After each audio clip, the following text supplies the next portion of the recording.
The fire breathes beside you. It exhales in slow orange pulses, and the sound it makes, that low crackling murmur, that patient conversation of wood and air, is the only voice this island has offered for a very long time. You are sitting close enough that the warmth reaches your face like a hand pressed gently against your cheek. Beyond the ring of firelight, the jungle is dark in a way that feels complete, not threatening, not empty, just deep and full and very, very old.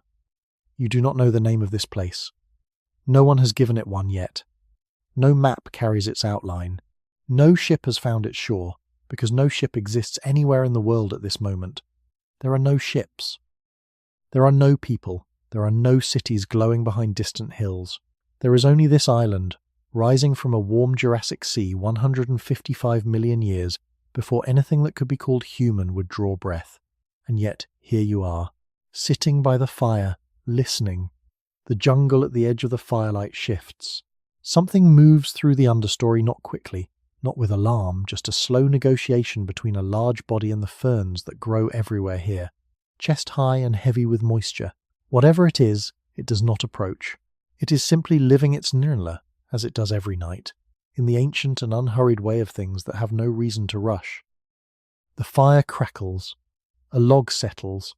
The smoke curls upward through the canopy and disappears into a sky so full of stars that it looks less like a sky and more like a map of everything that has ever been or ever will be. You breathe in. The air tastes of fern, sap and warm earth, and the faint mineral smell of the sea moving somewhere beyond the trees. You breathe out. Your shoulders drop. The night holds you, and the fire holds you, and somewhere in the dark, a world 200 million years in the making goes on living, softly, without your interference, without your anxiety, without the weight of anything that hasn't happened yet. Let the fire speak. It knows the way into sleep.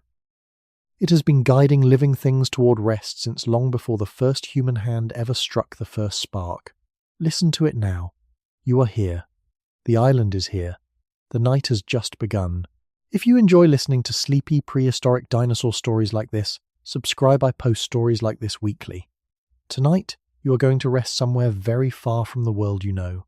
Not far in the way of distance. Not far in the way of geography. Far in the way of time, the deepest kind of distance there is, the kind that cannot be crossed by anything except the quiet work of imagination and the willingness to let go of the present moment, to set it down gently, the way you might set down a lantern before stepping into a room where the light is better. The island you are resting on tonight exists in the middle of what geologists will one day call the Late Jurassic period, approximately 155 million years before the present. The sea that surrounds it is warm and shallow and rich, with life reef builders and ammonites and long-necked creatures that glide between sunlit shallows with an ease that seems like dreaming. The continent that would one day become North America is still in the process of becoming. The landmass called Gondwana is slowly pulling apart from itself like bread drawn gently from a loaf. The world is not yet the world. It is still deciding what shape it wants to take, but the island does not worry about that.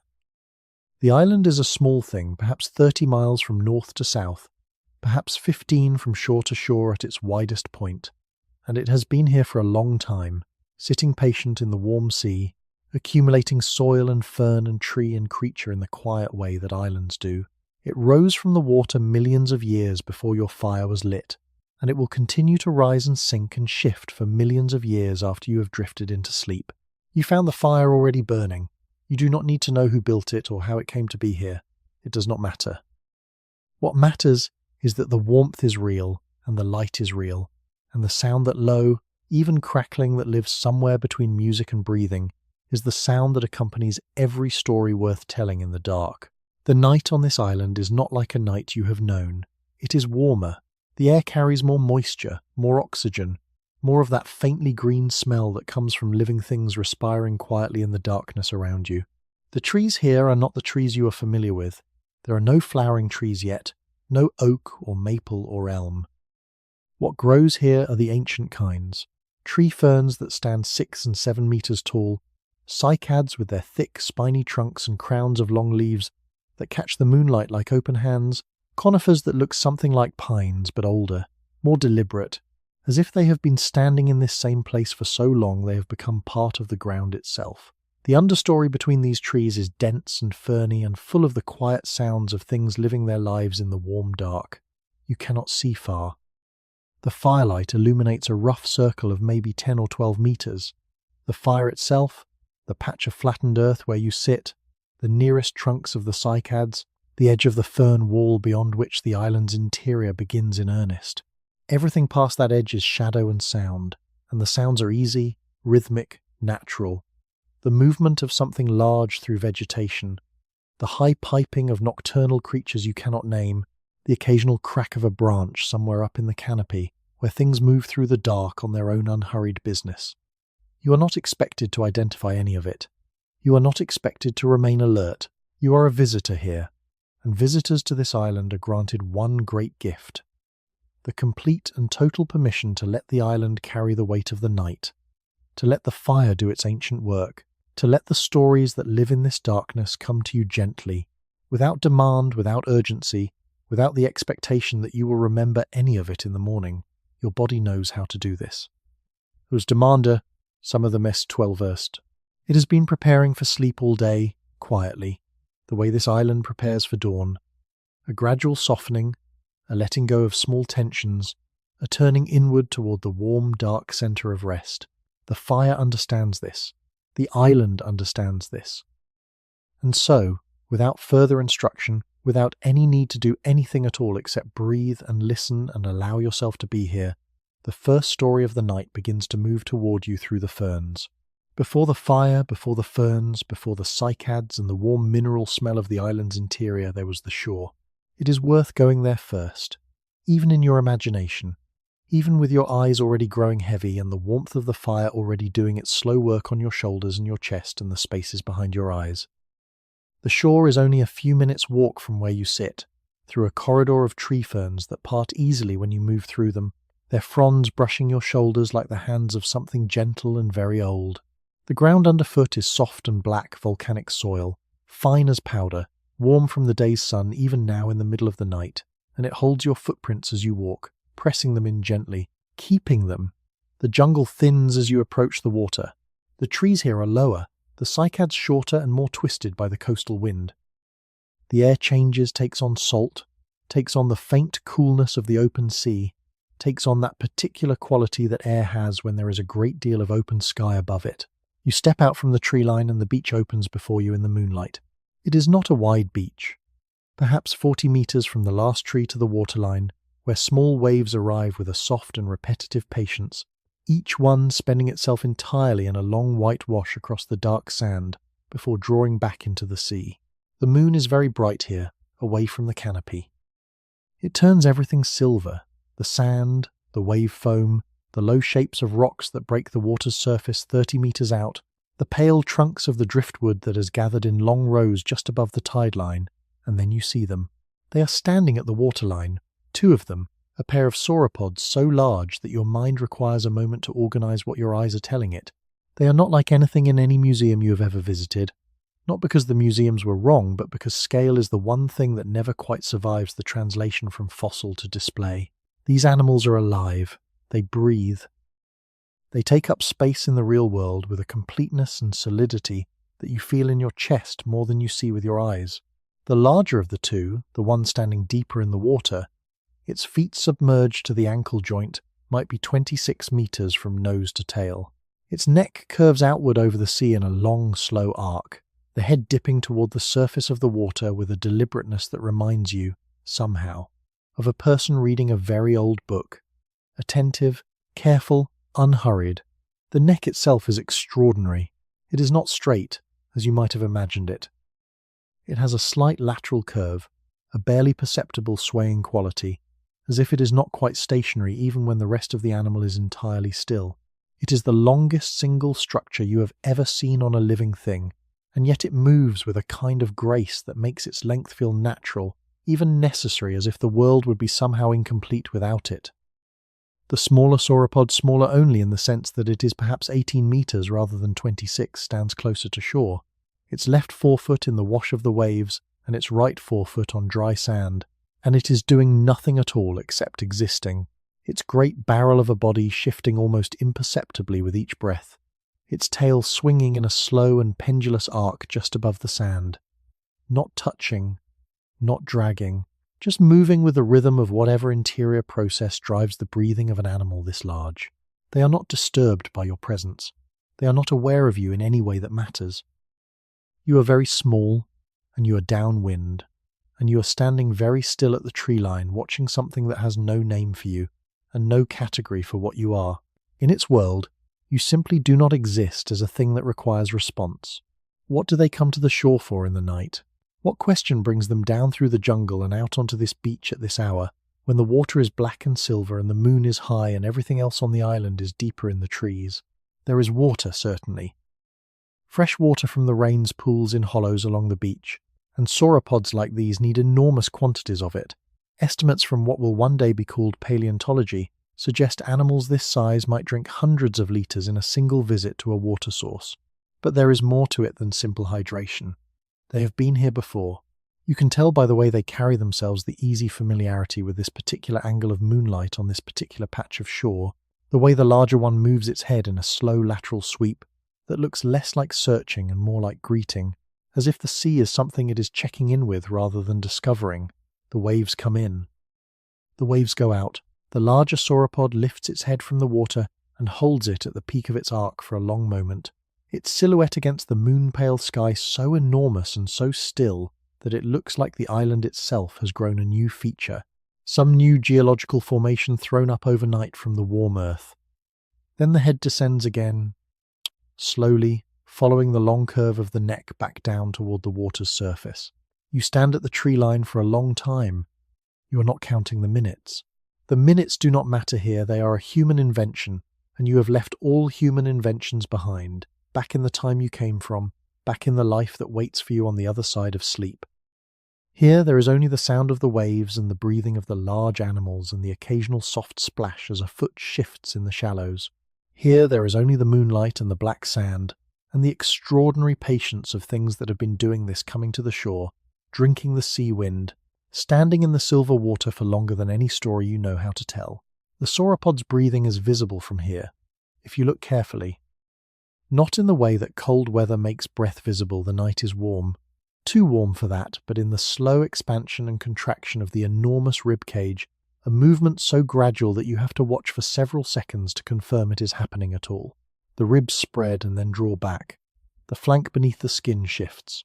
The animal breathes, as it has breathed every minute of its adult life, with a thoroughness that comes from lungs unlike anything a mammal carries. A bird-like system of air sacs that moves air through rather than in and out, extracting oxygen on both the inhale and the exhale, never wasting a breath, never taking in dead air. How often does a sauropod this size breathe? Perhaps 4 or 5 times a minute, at rest. Perhaps less, standing at the water's edge in the warm night with nothing to alarm it and nothing to pursue. The breathing you are watching has a pace that is closer to the waves than to anything you carry in your own chest. That slow, that deliberate, that entirely committed to each single breath as its own complete event. At some point, you become aware that you are breathing in time with the larger sauropod. In when it lifts its head, out when it lowers. It is not something you decided to do. It is just something that happened, the way sleep itself happens, not through decision or effort, but through the slow accumulation of quiet moments that eventually become a kind of falling, gentle, and complete. The waves come in, the waves go out. The smaller sauropod has moved, while you are watching the larger one. It has stepped back from the water entirely, both feet now on dry sand, and it has turned slightly so that its long neck is oriented not toward the sea but toward the tree line to the north, where the beach curves away from you into shadow. Its head is low, lower than it would be when feeding, lower even than it was when drinking, and the animal holds this posture with a stillness that is different from the stillness of drinking. More internal, more directed inward. It is resting, not sleeping. Sauropods do not sleep at the waterline, though what sleep means to an animal with a nervous system organized so differently from your own is a question that will occupy researchers 155 million years from now, without reaching any satisfying conclusion. But resting, present without being active, existing in a mode that has no urgency and no particular object. You understand this mode. You have been in it for some time already, since you sat down by the fire and the night began to do its work on you. The resting mode is not the same as the waiting mode. Waiting implies an expectation, a particular future being anticipated. Resting implies nothing except the current moment, experienced from within it, without reference to what came before or what comes next. The beach holds you all the two sauropods, the waves, the moon, the sand, still warm from the day's sun, in a silence that is full rather than empty. It is a silence made of sounds, the waves, the breathing of the animals, the distant call of something nocturnal in the interior, the wind barely present along the shore. These sounds fill the air so completely and so continuously that they cease to be sounds in the ordinary sense and become instead the quality of the air itself, the texture of the night, the feel of the beach at this hour. You turn, eventually, and walk back through the corridor of tree ferns toward the fire. Behind you, in the moonlight, the two sauropods remain at the water's edge, patient and enormous, and entirely unconcerned with the passage of time. The island holds them the way the ocean holds the moon's reflection, loosely, generously, without any particular effort. And somewhere in the canopy above the path, a nocturnal creature, small and warm and feathered, though not quite a bird yet, not in any way you would recognize, makes a sound like a question it has already answered, and goes back to sleep. The fire is still burning when you return. Of course it is. It will be burning all night. It will be burning long after you have gone somewhere deeper than this island, somewhere the fire cannot follow, somewhere that exists only inside your own quiet dark. Settle back against whatever you are resting on. Let the warmth of the fire work on the front of you, the warmth of the earth work on the back of you. The sauropods are still at the shore. They will be there in the morning. They are always at the shore in the morning, the last stars disappearing as they turn their long necks slowly back toward the tree line, and the day that is beginning. But morning is very far away. For now, there is only the fire and the night, and the soft sound of the island breathing around you. If you are drifting now, let yourself go. There are more nights on this island waiting for you, more fires, more shores, more stories moving through the dark ferns toward where you rest. Subscribe so the next story is waiting when you return. Sleep well. The fire has settled into its second hour. This is the hour when a fire stops performing and starts simply being. The big dramatic gestures of the early flame, the high tongues of orange, the occasional pop of sap, the bright shifting that makes the surrounding dark seem actively alive. All of that has quieted into something more constant and more honest. A bed of orange coals breathing in a steady rhythm, a low flame that sits above them without drama, without urgency, without any apparent interest in anything except continuing to exist. You understand the feeling. The interior of this island is not the beach. Where the beach was open and silver and full of the wide sky and the sound of the sea, the interior is close and green, and shot through with a different kind of sound, the continuous, layered, overlapping chorus of nocturnal life that never quite stops in a Jurassic jungle, even in the deepest hours. There are insects here, though they are not the insects you know. They are older, stranger, some of them larger, some of them with body plans that won't survive into any era you could recognize. Their sounds are nevertheless familiar in the deepest sense, in the sense that insect sound is one of the oldest sounds a vertebrate nervous system knows how to relax into, and so it does. The jungle at night on this island is neither hostile nor welcoming. It is simply itself, deeply, comprehensively, unhurriedly itself, and it extends an invitation that is not really an invitation so much as a simple fact. There is room here for a small, quiet thing to exist without troubling the larger community of life that was here first and will be here long after. You are a small, quiet thing tonight. You fit in the spaces the island has always provided for small, quiet things. The path toward the waterhole is not difficult to follow. The island's larger inhabitants have made it, over years of repeated passage, into something that functions as a thoroughfare not wide enough for two of the large herbivores to walk abreast, but clear of the worst tangles of the undergrowth, the fern fronds that crowd the edges, having been repeatedly pushed aside and having developed a habit of growing at angles rather than straight across the path. The soil on the path is darker than the soil to either side, packed by many footfalls into a surface that is slightly more solid, slightly less yielding than the forest floor around it.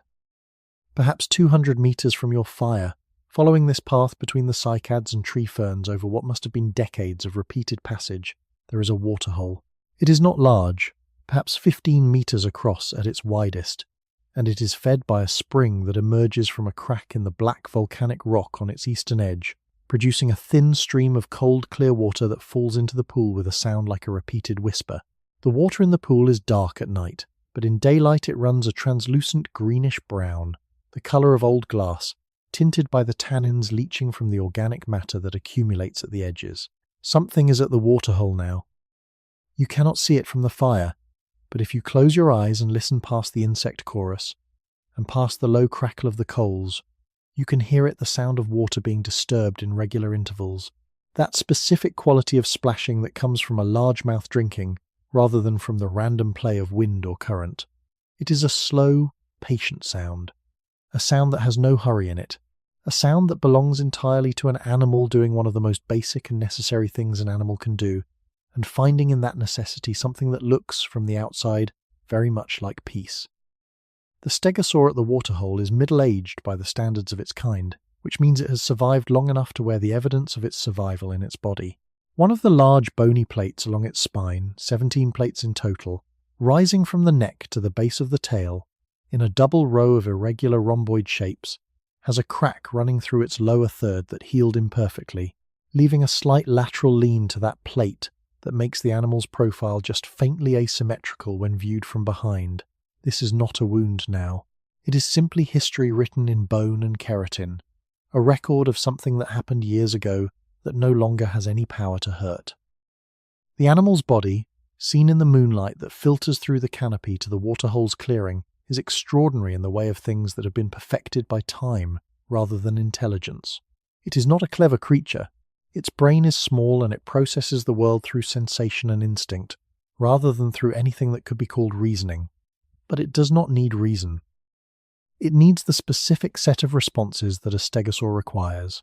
The ability to identify edible vegetation, the ability to recognize the smell of predators at distance, the ability to move when movement is required and rest when rest is available, and the ability to stand at a waterhole in the middle of the night and drink with the absolute completeness of presence that only an animal with no concept of past or future can achieve. How long has the stegosaur been alive? The answer would surprise you if you knew it. These animals grow slowly and live long by the standards of most animals on this island, their pace of life calibrated to a slow rhythm that has nothing to do with urgency and everything to do with consistency. The animal at the waterhole tonight has been coming to this waterhole for years. Not every night. Sometimes the interior springs are sufficient. Sometimes the rains leave enough standing water in the forest to satisfy the day's need, but often enough that the path from its usual resting grounds to this particular waterhole is worn deeper under its feet than under those of any other island inhabitant. It drinks for a long time. The spring fills the pool quietly, and the pool's surface trembles with each lowering of the great head, and the sound of the drinking carries through the jungle in soft, irregular waves. The plates along the animal's back are interesting at night. In daylight, researchers who will come here 155 million years from now will debate endlessly what the plates were for heat regulation, display, defense, some combination of all three. But at night, in the moonlight, they do something that no paper ever discusses. They catch the available light and hold it differently than the surrounding skin does, so that the animal seems, from certain angles, to be carrying a row of pale lanterns along its back. It is not a natural illusion. It is simply the way moonlight behaves when it falls on bone covered in living tissue, but it is beautiful in a way that requires no analysis. The tail spines are visible from a distance, even in the dark. 4 of them, arranged in 2 pairs near the tail's end, each one perhaps a meter long and slightly curved inward at the tip, catching the moonlight in a different way than the plates do, more sharply, more directly, the smooth surface of the ossified keratin reflecting the light without the diffuse quality of the plate's more complex surface. The tail itself is held just above the ground, not dragging the muscles along its length. Maintain this elevation automatically, constantly, without effort, the same muscles that can whip the tail upward and sideways in the motion that the stegosaur uses when something requires its attention in a serious way. Tonight, nothing requires that motion. Tonight, the tail simply rests at its habitual elevation, swaying very slightly with the animal's movement, counterbalancing the head that is lowered into the water. Near the waterhole, in the roots of a large conifer that leans over the pool's western edge, something very small moves.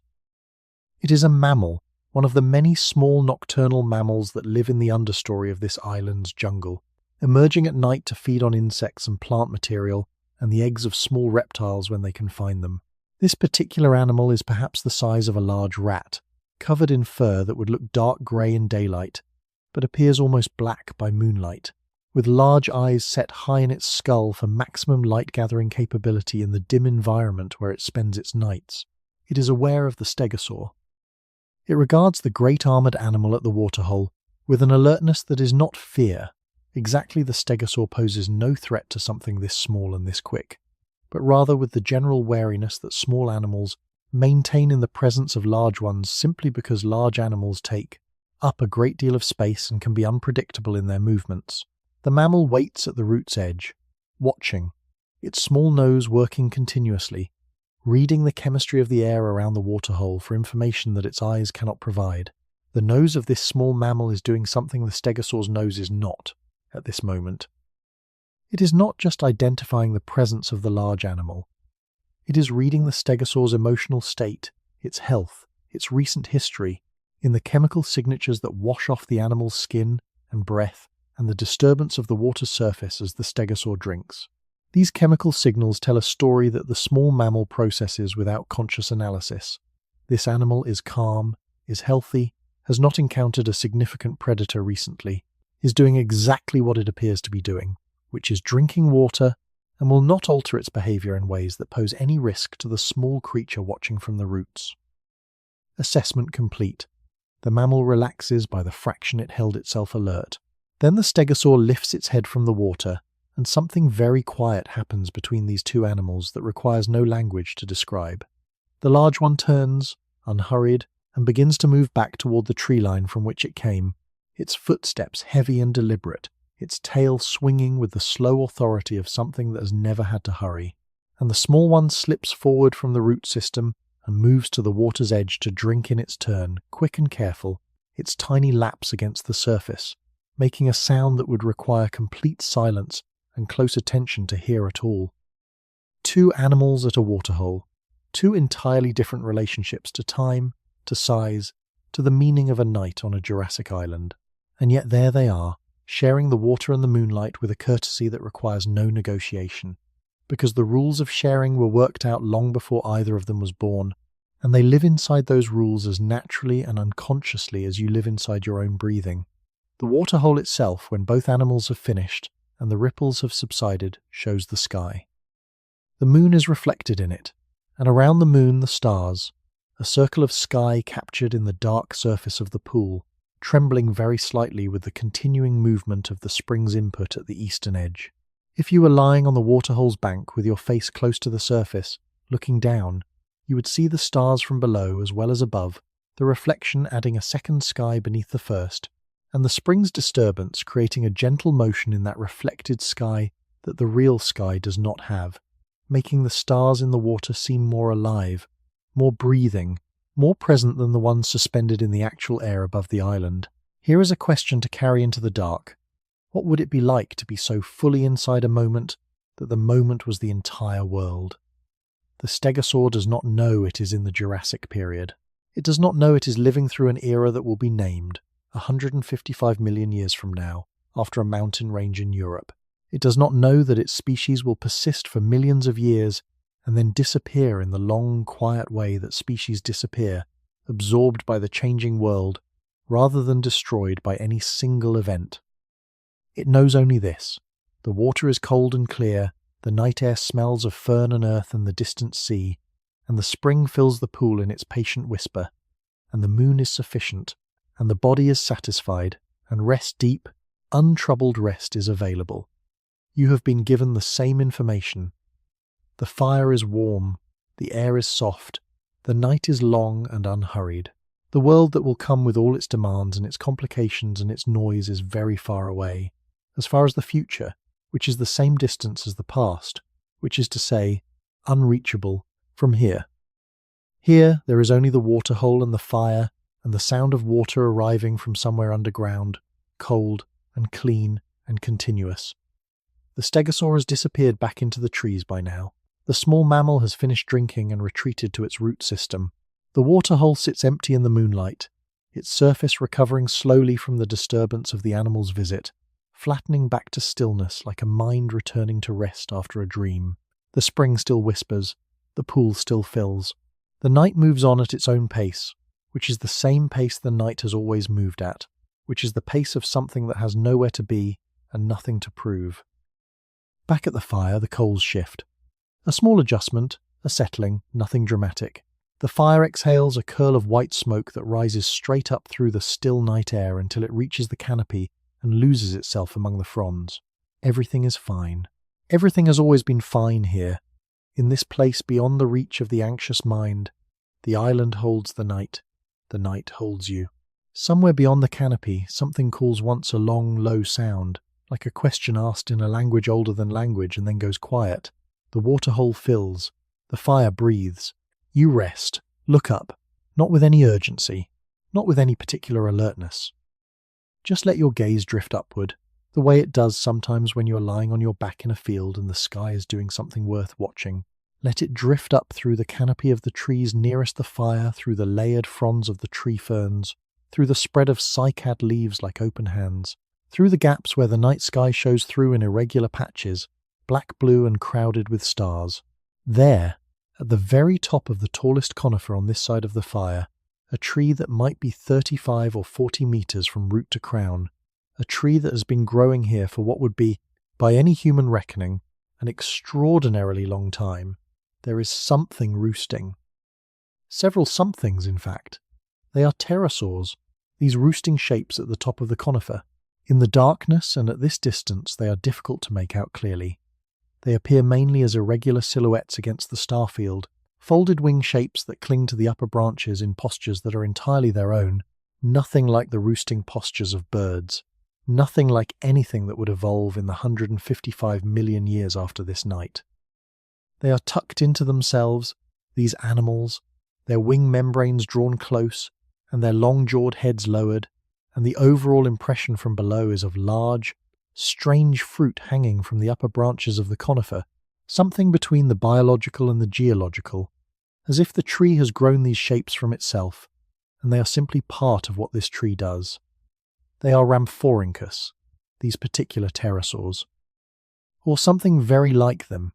Species boundaries in the Jurassic are not fixed and obvious the way they appear in textbooks, but rather are soft and provisional, and constantly in the process of becoming, and the animals at the top of the conifer belong to a lineage that will eventually sort itself into something that gets a name millions of years from now, in a laboratory with good lighting and careful hands.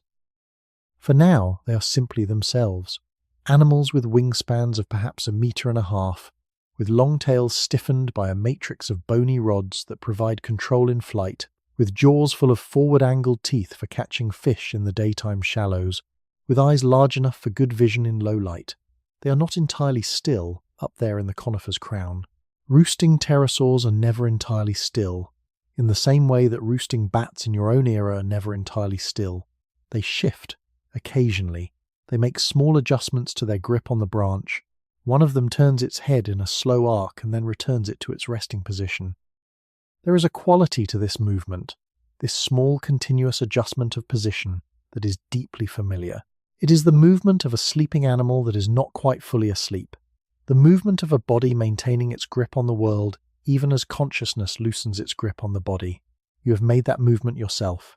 Every night, every time you settle towards sleep and your body makes its small adjustments, the shift of the shoulder, the repositioning of a limb, the unconscious tightening and releasing of the hand. It is one of the most ancient movements a vertebrate body makes, and the pterosaurs at the top of the conifer are making it right now.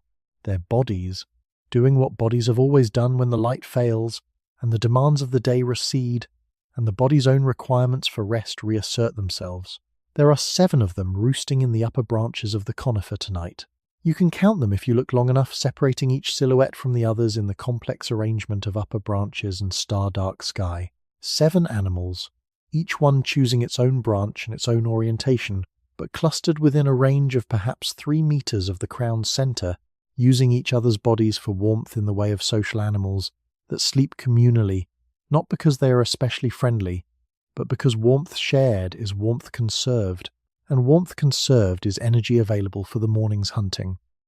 Their social life during the day is not the kind that you might recognize as social. They do not cooperate to hunt. They do not share food.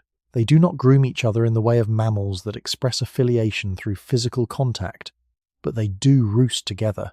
They do choose the same high branches at the end of each day, orienting themselves into the same cluster, and in the morning they leave together, one after another in a loose sequence that looks, from a distance, something like an agreement, though it is nothing of the kind.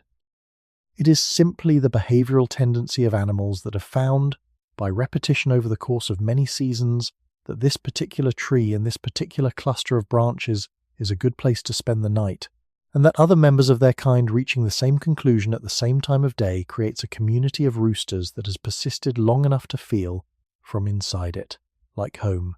During the day, these animals would be extraordinary. You should know this, even if you will not see it tonight. In daylight, Rhamphorhynchus hunts over the warm shallows of the sea surrounding this island, flying low with its long tail raised slightly for balance, its jaw dipping to the surface to snatch fish with a speed and precision that would seem, to a watching eye, almost impossible. The tail is articulated enough to serve as a rudder, and the animal can bank and turn with a responsiveness that puts the fastest bird you know to shame.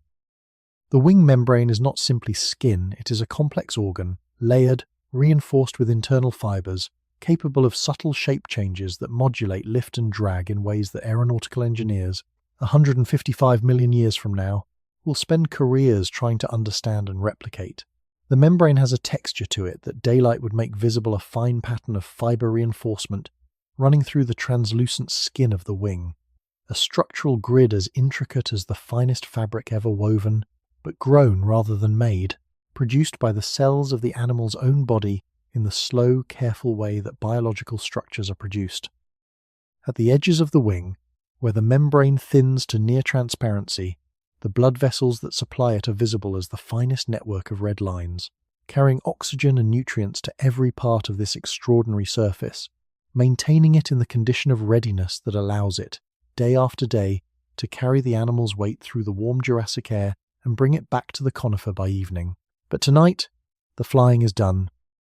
Tonight the conifer holds them, and they have given themselves over to it, to the high branches, to the starfield above the crown, to the warm night air that moves through the canopy in slow and easy gusts, carrying the smell of the sea from the west and the smell of the jungle interior from the east, and mixing them together in the high air into something that belongs to neither and both. One of the roosting shapes moves more deliberately than the others. It adjusts its grip on the branch it clings to, spreading its wings slightly before folding it back in, and in that brief moment of wing extension, you can see the membrane clearly against the stars, translucent at the edges, darker toward the body, a texture that looks like the finest leather ever made, though it is nothing like leather, being instead a living tissue full of blood and sensation, and the complex chemistry of a body in the process of rest and repair. The wing closes. The pterosaur settles. The conifer takes its weight again and does not notice. Below the roosting animals, the rest of the tree is full of other life.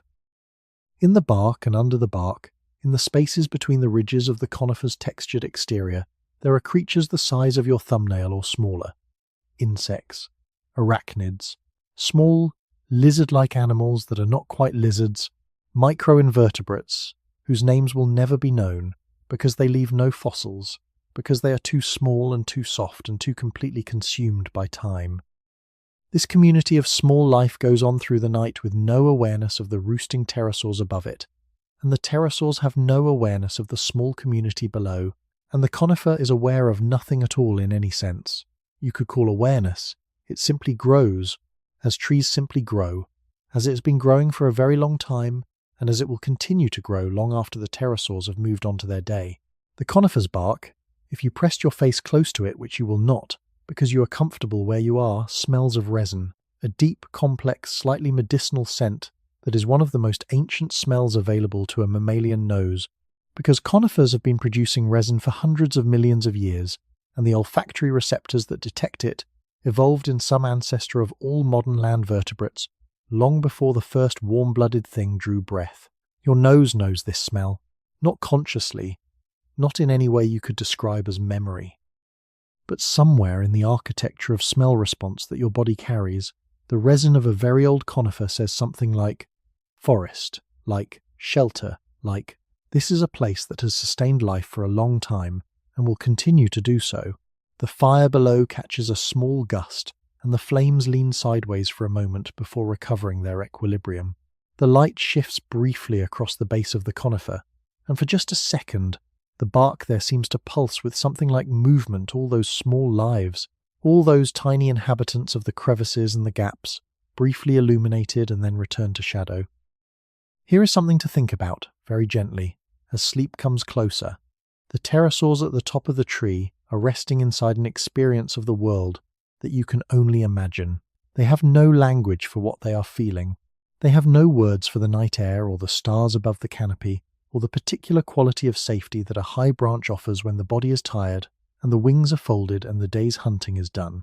They feel all of these things, the safety, the warmth, the rightness of the high perch without being able to name them. And perhaps that is the purest form of rest there is, the experience without the word, the feeling without the interpretation, the night received directly into the body without any mental commentary on what the night means. There is a word, in your era, for this kind of direct experience, experience before interpretation, sensation before categorization, the world known by the body rather than by the mind. Philosophers have argued about it for centuries, but the pterosaurs do not argue about it. They simply have it, every night, as completely and as unself-consciously as they have the branch and the stars and the warm air moving through the conifer's crown. You do not have to describe this to yourself. You do not have to understand it or categorize it or keep track of it. You can simply have it, the way the pterosaurs simply have the branch and the stars and the warm air moving through the conifer's crown. The fire breathes, the coals shift. The night in the conifer's upper branches is quiet and complete, and the roosting animals settle deeper into their rest with each passing minute, their grip on the branch loosening slightly as sleep moves them further from the waking world. It moves you further too. That is what it is supposed to do. Let it. It starts with a change in the air, not a dramatic change. Not the kind that announces itself with distant thunder or a sudden drop in temperature or any of the signals that a modern atmosphere tends to send before it releases its water. The Jurassic atmosphere warmer, wetter, more uniformly saturated with moisture than the atmosphere you are accustomed to announces rain differently. It announces it through smell, primarily. A deepening of the already rich green scent of the jungle, a slight increase in humidity that you feel against your skin rather than register in your mind. And then a sound in the canopy, a soft percussion, irregular at first and then gathering, the rain arriving in the upper levels of the trees before it arrives at ground level, the canopy catching it and holding it briefly before it finds its way down through layers of leaf and frond and branch to the forest floor. By the time the first drops reach the fire, the rain is already well underway in the canopy. This is one of the things that tree ferns and cycads and large-leafed plants of all kinds do. They intercept rain. They take what falls from the sky and slow it down, distribute it, send it to the earth at a different rate and from a different height than it would arrive if there were no plants at all. The effect, if you are sitting on the ground with a fire and listening, is that the rain seems to begin several different times, each layer of vegetation releasing its collected water at a slightly different moment, so that what you hear is less like a single event and more like a long, slow conversation between the sky and the earth, with many intermediaries and many pauses, and many moments where the sound almost stops and then gathers itself again. The fire responds to the first drops with a soft hiss, and then a small increase in the smoke as the wet air suppresses the flame slightly. But the fire does not go out. A fire that has been burning for this long, that has built a bed of coals this deep and this hot, does not go out from a moderate rain. It adjusts. It becomes smaller, perhaps, less spectacular in its flame, but more consistent in its heat. The rain, paradoxically, concentrating the fire's energy downward into the coals rather than allowing it to dissipate upward in high flame. You are under a natural shelter of sorts. The spreading fronds of a particularly large tree fern have been collecting above you throughout the night, and they now intercept most of the rain before it reaches you, letting it through in slow drops that fall in their own irregular pattern, some of them landing on the earth near the fire, some on the edge of the coals where they hiss briefly into steam, and one, occasionally, on the back of your hand or the top of your head, cold and precise and somehow restorative, like a small reminder from the island that you are still a body in a real place. The jungle around the fire is transformed by the rain. Everything that was still is now in motion. The fern fronds bend and recover under the weight of individual drops. The cycad leaves channel the water along their lengths and release it at their tips in thin strings. The bark of the nearest trees darkens and takes on a sheen that makes each texture visible. The ridges and plates and spirals that the bark forms as the tree grows, all of it more distinct in the rain, more itself. And the smell is the central experience of rain on a Jurassic island, and it is worth giving it your full attention, even as your eyes grow heavier and the warmth of the fire settles deeper into your body. It is green. That is the only word that gets close to it, not just the scent of vegetation, but something more primary, more chemical, the smell of chlorophyll and terpenes and the complex organic molecules that plants release when their leaves are wet, a smell that exists somewhere between food and earth, and something that has no name in any human language, because no human language is old enough to have needed to name it. This smell has existed for much longer than this island. It has existed, in various forms, since the first plants colonized the land, which was hundreds of millions of years before this night. It is one of the oldest sensory experiences available to a land-dwelling vertebrate, and somewhere very deep in whatever it is you are, beneath the language and the plans and the accumulated concerns of your daily life, your nervous system recognizes it, not as a memory, as something older than memory, as a signal that says, this place is alive, this place is safe, this place has been sustaining living things for a very long time, and it will continue to do so, and you are simply one of the things it is sustaining right now, in this rain, in this night, by this fire. The ferns near the waterhole path are especially beautiful in the rain. They grow in dense stands here, several varieties intermixed, some with fronds that are fine and feathery, almost lace-like, that tremble with each drop, some with broader, flatter fronds that collect the rain in their central groove and send it running to the tip in a continuous thin stream. If you were to walk among them now, which you will not, because you are comfortable where you are, and the rain is gentle, and the fire is warm, you would find that the rain among the ferns sounds completely different from the rain in the open.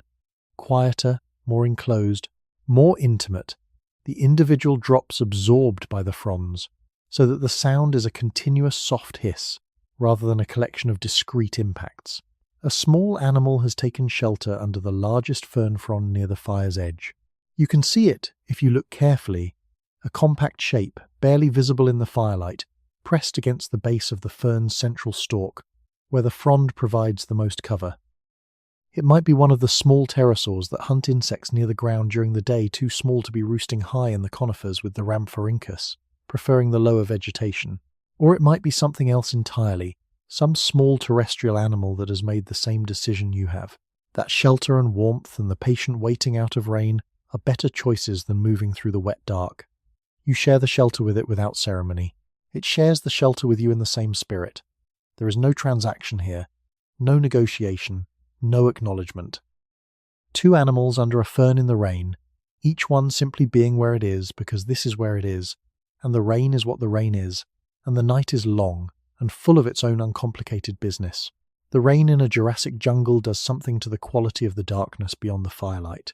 It fills the air with a fine mist at ground level that catches the light and diffuses it, so that the boundary between the lit circle and the dark forest becomes softer, less absolute, the dark becoming grey at its edges rather than simply stopping where the light does.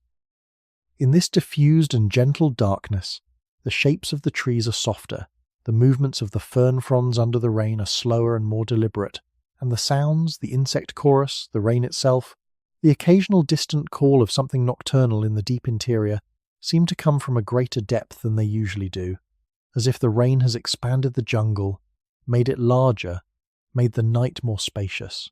There is a word, in a language that doesn't exist yet and won't exist for 155 million years, for the particular pleasure of being warm and sheltered while rain falls outside. The word describes not just the physical condition but the psychological one, the sense of contrast between the warmth you are in and the rain you are not in, the comfort enhanced by awareness of the discomfort you are not experiencing. The Jurassic night does not have this word. but it has the experience. You have the experience. The small animal under the fern has the experience, though it would not describe it in any way you could recognize. The rain intensifies for a few minutes, a squall, moving through quickly, the way rain moves on islands with warm surrounding seas, and the fire hisses more frequently and the smoke thickens, and the sound on the canopy above becomes a sustained roar, complicated and rich, like music played by something very large on an instrument made of leaves. Then it passes. It passes in the way of island rains. Quickly, completely, leaving behind it a dripping silence that seems deeper than the silence before the rain, because the rain has washed away even the smallest sounds and left the jungle fresh and clean and temporarily still. The fire recovers quickly. The coals were never threatened. They radiate upward through the brief heaviness of the wet air, and as the squall passes and the night air clears, the flame returns, low and steady and precisely as it was before, as if the rain was simply something the fire waited through without interest. The small animal under the fern is still there. It has not moved. It sits in the aftermath of the rain with a self-possession that is impressive, blinking, its nose working steadily, reading the new chemistry of the post-rain air for information about what the night holds next. The cycads around the fire are all dripping now, each leaf tip releasing its collected water in a slow, arrhythmic sequence that creates a new layer of sound, delicate, varied, the sound of the jungle returning to equilibrium after the perturbation of the rain. Drip, pause of different length. Drip, a sound like a clock that keeps time in a different unit than seconds, in a unit that has no name and no fixed duration and goes on as long as there is water in the canopy and gravity below it. Your breathing has been following this rhythm, you notice, or perhaps the rhythm has been following your breathing. It is difficult to say, after a while, which came first, the body's rhythm or the world's. This is what a long enough night does. It blurs the boundary between inside and outside, between the body's own pulse and the pulse of the place where the body rests, until the two become a single thing, indistinguishable, both of them simply part of the same continuous rhythm of the living world at rest. Sleep is not far now. It can feel it in the weight of your eyelids, in the way the fire's light has taken on a warmer, more distant quality, in the way the sounds of the jungle have become less distinct, more blended, more like a single continuous sound than a collection of separate ones. Let them blend. Let the rain and the fire and the dripping cycads and the breathing of the sleeping island become one sound. Let that one sound carry you. The island will still be here when it does. Not everything on this island sleeps tonight. This is worth saying, because the word night suggests rest, and rest is indeed what you are doing, and what the stegosaur at the waterhole was doing, and what the pterosaurs in the conifer crown are doing.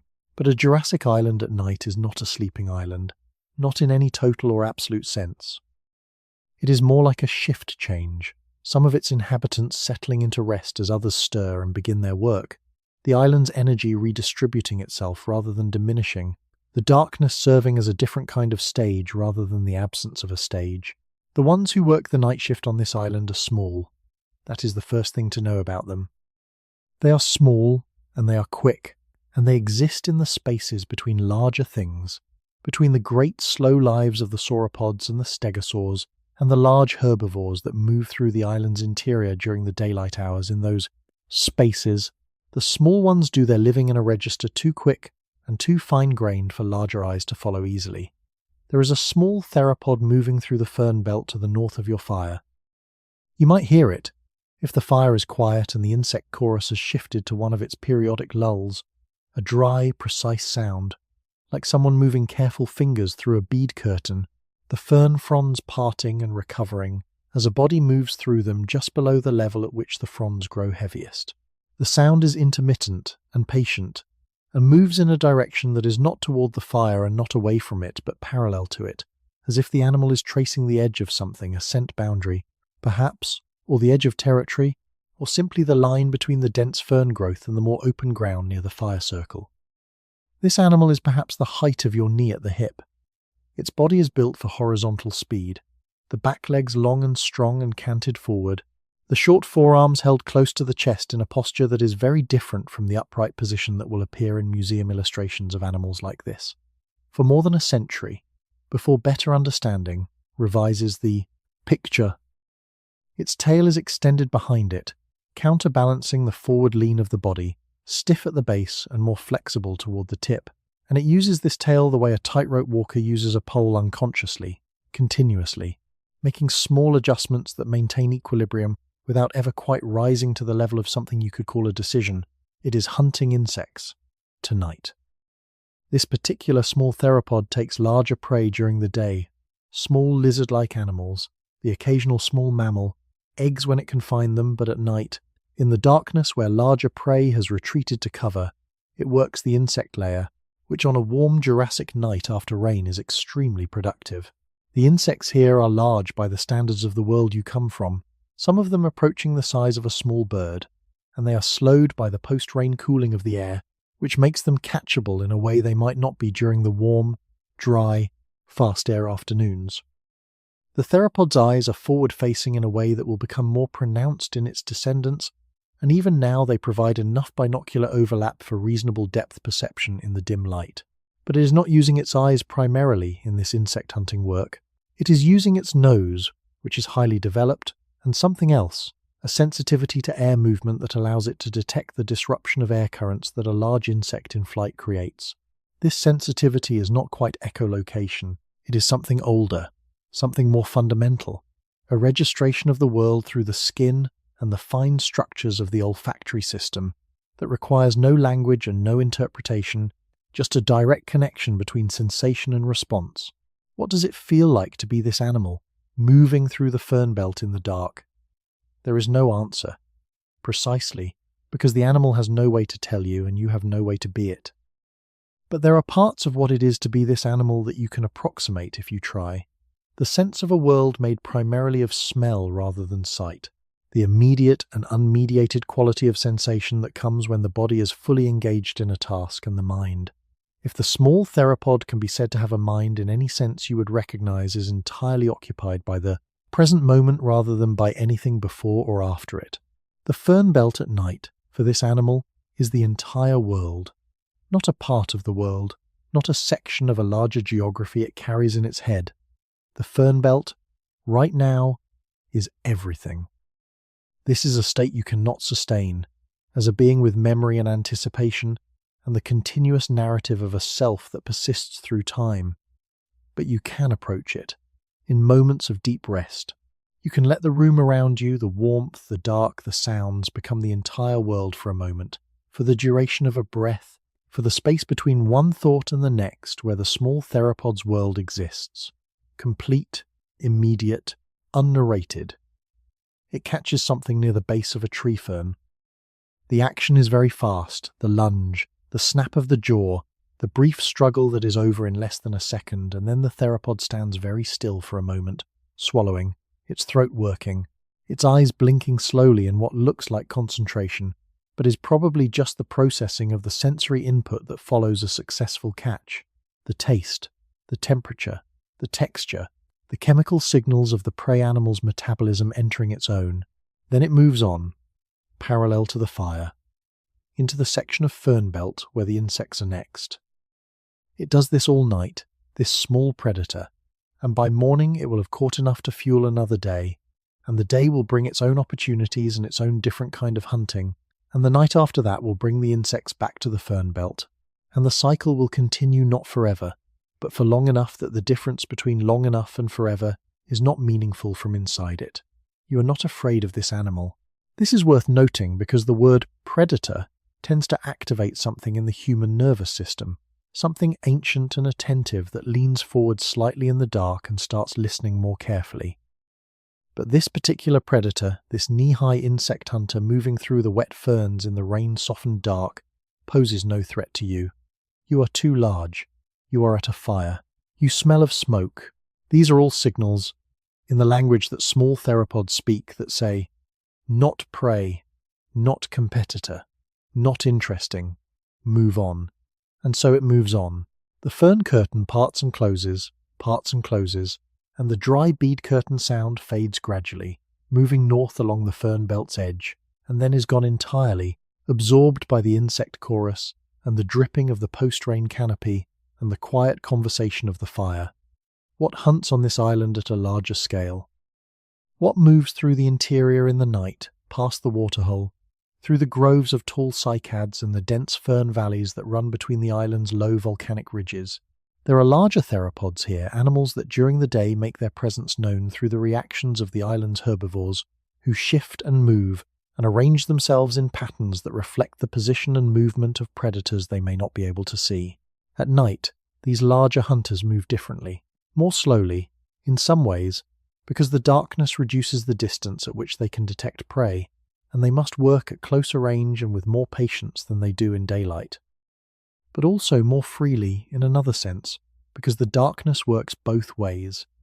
The prey animals too see less, hear more, rely on smell more, and the large theropod that knows its island well can use this dependency on chemical and auditory information to approach in ways that a brightly lit day would not allow. But the large hunters are deep in the interior tonight. You will hear them, perhaps, before this night is over, a sound that travels through the jungle floor as much as through the air, a deep and intermittent percussion that the earth itself seems to carry, but they are far enough away that the sound, when it comes, is not alarming. It is simply part of the island's nighttime register, one voice in the larger chorus, as natural and as expected as the rain. For now, the small theropod has moved on, and the fern belt is quiet again, and the fire continues its steady work, and the insect chorus fills the spaces where other sounds have been and gone. The island maintains its complex layered nightlife with the efficiency of a system that has had an enormously long time to find its balance. Balance. That is the word the island offers you, if you are listening for what the night is saying. Not the absence of hunting, not the absence of the small and precise dramas of predator and prey, but the balance between them, a balance so deep and so old that it operates without effort, without planning, without any of the energy that maintaining a balance usually costs. The island is balanced the way your body is balanced, when it finally releases all the held tensions of the day, not through effort, but through the absence of effort, not through doing, but through having stopped doing. The fern belt extends around the northern edge of the clearing where the fire burns, and in the daytime it is a different place entirely bright enough for the fern fronds to be individually visible, each one casting a slight shadow on the ones below it. The whole belt a complex lattice of light and shade, in which many things move that the night conceals. Lizard-like animals sun themselves on the warm volcanic rock outcroppings at the belt's edges. Insects that are different from the night. Insects move through the understory in the characteristic jerky way of daytime invertebrates. The small theropod itself is less visible in the day, not because it hides, but because its colouring, which you cannot see well in the night, provides a camouflage in the dappled light of the undergrowth that makes it effectively invisible when it is still.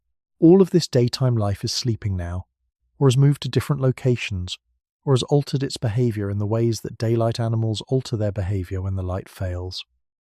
The fern belt at night belongs to the night shift, to the small theropod and the insects it hunts, and the various other small nocturnal things that use the fern cover for their own purposes. Shelter, hunting ground, pathway between one part of the island and another. The ferns drip. The fire breathes. The small hunter is somewhere in the northern fern belt, catching its next insect, and you are here. And the distance between you is exactly the right distance, close enough to be part of the same night, far enough that each of you exists in your own undisturbed sphere of the dark. Your eyelids know what to do with this. They have always known. They have been waiting all day for exactly this kind of permission, this kind of quiet, this kind of night where nothing is required and everything is available, and the island outside the firelight does its living gently, without urgency, in the way of things that have been doing this long enough to know that it will all work out. Let them close. The small hunter will still be in the ferns. The fire will still be here, and the long, unhurried dark of the Jurassic Island will hold you in exactly the same way it has been holding everything else on its surface for millions of years, carefully, quietly, without any expectation at all. The sea around this island is 30 meters deep at its deepest point, and in the deepest point there is no light at all. This is a fact worth sitting with for a moment. The absolute darkness of deep water. On the surface, the moon makes the sea silver. On the reef that rings the island at a distance of about half a kilometre, there is enough moonlight for the coral polyps to distinguish between night and day which matters to them in ways that are complex and biochemically intricate. At 10 meters down, the moonlight becomes a diffuse blue, barely directional, more like a quality of the water than a light source. At 20 meters, it is gone entirely, and the water is black in a different way than the jungle is black, a denser black, a more complete black, a black that has pressure in it as well as darkness that pushes back against the light with the weight of the water above. What lives in that black, in the deep water beyond the reef on the island's western side?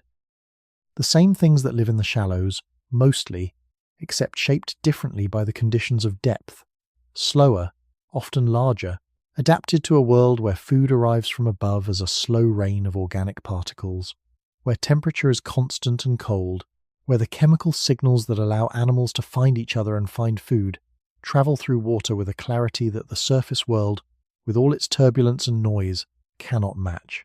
There are fish here, deep water fish, that will leave no fossils, their bones too small, their soft parts too thoroughly consumed by the deep water community of decomposers that handles the island of organic matter arriving from the shallows above.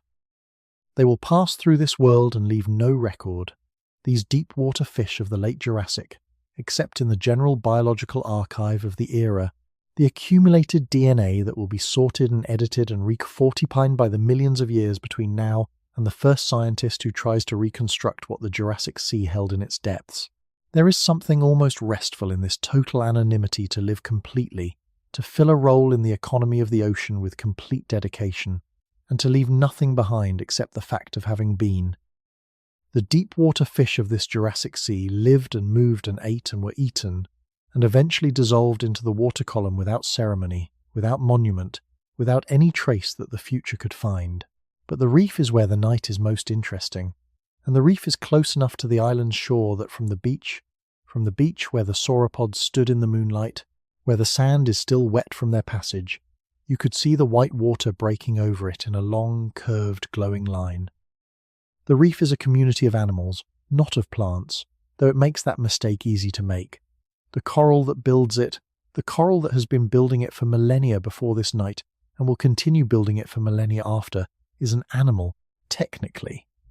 Or rather, it is a partnership between an animal, the polyp itself, a small cylindrical creature with a ring of tentacles at one end and a plant, an algae that lives within the polyp's tissues and provides it with energy through photosynthesis, and the two together make the limestone skeleton that accumulates into the reef.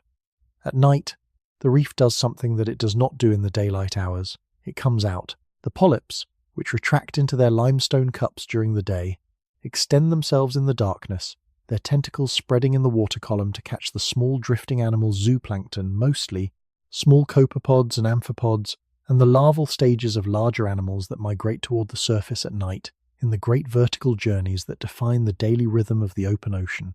The reef after dark is a forest of open mouths, patient and efficient, harvesting the night's harvest. The sound of the reef, from the shore, is continuous and varied.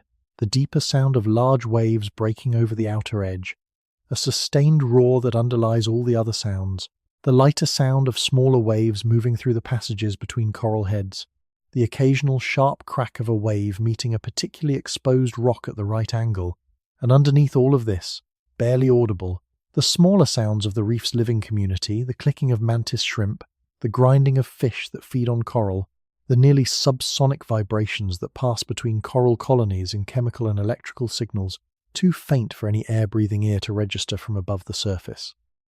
The reef at night is doing something that has a name in ecology. It is consuming, slowly, continuously, with the patience of organisms that measure time in tidal cycles rather than in minutes or hours. The reef's animal community is filtering the water that passes through it, extracting the organic material that the open ocean sends its way, converting that material into the limestone and protein and complex chemistry of the reef's own body. This consumption has been going on for millennia, each generation of coral polyps building on the skeleton of the previous generation, each year's growth, adding a thin layer to the accumulated architecture of the reef's structure, so that what looks, from the surface, like a single geological feature, is actually the record of thousands of years of biological activity, a monument built by animals too small to be seen individually, working over a time span that no individual among them could comprehend.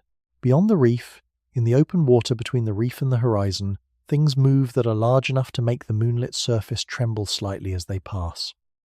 There are plesiosaurs in the waters surrounding this island, long-necked, paddle-limbed, streamlined in the way of things that have been streamlined by water for millions of years, and their nighttime movements are unhurried and deep, covering great distances below the moon-silvered surface with a grace that nothing on the island's land could match. They breathe air, these animals, and they do so regularly, rising to the surface every few minutes in a smooth arc, exhaling, inhaling, descending again, leaving barely a ripple. The breath of a plesiosaur at night is a sound you will not hear from the fire, because the shore is a few minutes' walk and the sound is subtle, and the jungle between the fire and the beach absorbs most of what the sea produces in the way of delicate sound. But if you were on the beach, in the still air after the rain, you would hear it, a soft exhalation, somewhere between a sigh and a blow, the breath of a large marine animal clearing its lungs and refilling them, then the quiet return to depth. It happens every 3 or 4 minutes, from various points along the water's surface, sometimes close, sometimes far, creating a scattered, irregular clockwork of breath sounds that would accompany the moonlight and the reef break sounds, and the calls of whatever nocturnal shorebirds exist in this era. A plesiosaur's neck is almost as extraordinary as a sauropod's, though it evolved for entirely different purposes and under entirely different constraints. Where the sauropod's neck grew upward, reaching for the highest branches, the plesiosaur's neck grew forward and downward, flexible and long, and capable of striking at fish with the precision of a dart thrown through water. The neck is supported by the body's buoyancy rather than by muscular effort in water. The weight that makes a long neck so energetically expensive on land becomes almost irrelevant, the water supporting the neck's mass so that the muscles controlling it can be devoted entirely to movement, rather than to the constant work of holding the neck up against gravity. In the deep water beyond the reef, another large animal moves, an ichthyosaur, shaped like the fish it hunts to a degree of convergence that is one of evolution's most impressive demonstrations. Large eyes for seeing in low light, a body that is torpedo smooth and fast, a tail that beats vertically in the manner of a fish, a finned dorsal that provides stability in the long descending rushes of pursuit. The ichthyosaur is not aware of the plesiosaur, or rather, it is aware in the chemical sense, the way all large marine animals are aware of each other through the water's constant transport of olfactory information, but it is not attending to it. It has its own concerns tonight, its own hunting ground, its own relationship to the dark water and the fish that move through it. The sea is full of this awareness tonight. Full of the processing of the world that is going on inside every animal in it, from the deepest fish to the reef polyp to the plesiosaur at the surface, to the tiny organisms that are too small to see but are collectively so numerous that they form visible layers of colour in the water during daylight. Layers of life so dense they affect the colour of the sea itself. The sea does not sleep. It cannot sleep. It is too large and too continuous, and too full of life at too many scales to be entirely at rest at any moment. It is in a constant state of activity that looks, from the outside, like peace, because the activity is balanced and distributed and has no sharp edges, no sudden escalations, no crises, just the continuous work of living things doing what living things do, at every depth and every temperature and every level of the water column, all at once, in the dark. From the fire, you cannot see any of this. From the fire, you can see the trees and the sky and the coals and the small circle of earth illuminated by the flame, and you can hear the jungle's nighttime sounds, and the faint and distant percussion of the reef break, and the very occasional sound of something large moving in the interior. But knowing the sea is out there, knowing the reef is alive, and the plesiosaurs are breathing in the moonlight, and the deep water is full of things that will never be named, knowing all of this is its own kind of presence, its own kind of company, you are surrounded by life on this island. Life above and below and all around, life at every scale, from the microorganisms in the soil beneath you to the sauropods still at the shore, life doing its work in the dark with the same uncomplicated persistence it has always brought to the task. You are the only one here who is aware of any of it in a way that could be called awareness. You are the only one here who can hold the image of the whole island in your mind, the shore and the interior and the reef and the deep water, and feel something about it. What you feel, sitting by the fire with the night of the Jurassic Island around you, is something that does not have a simple name.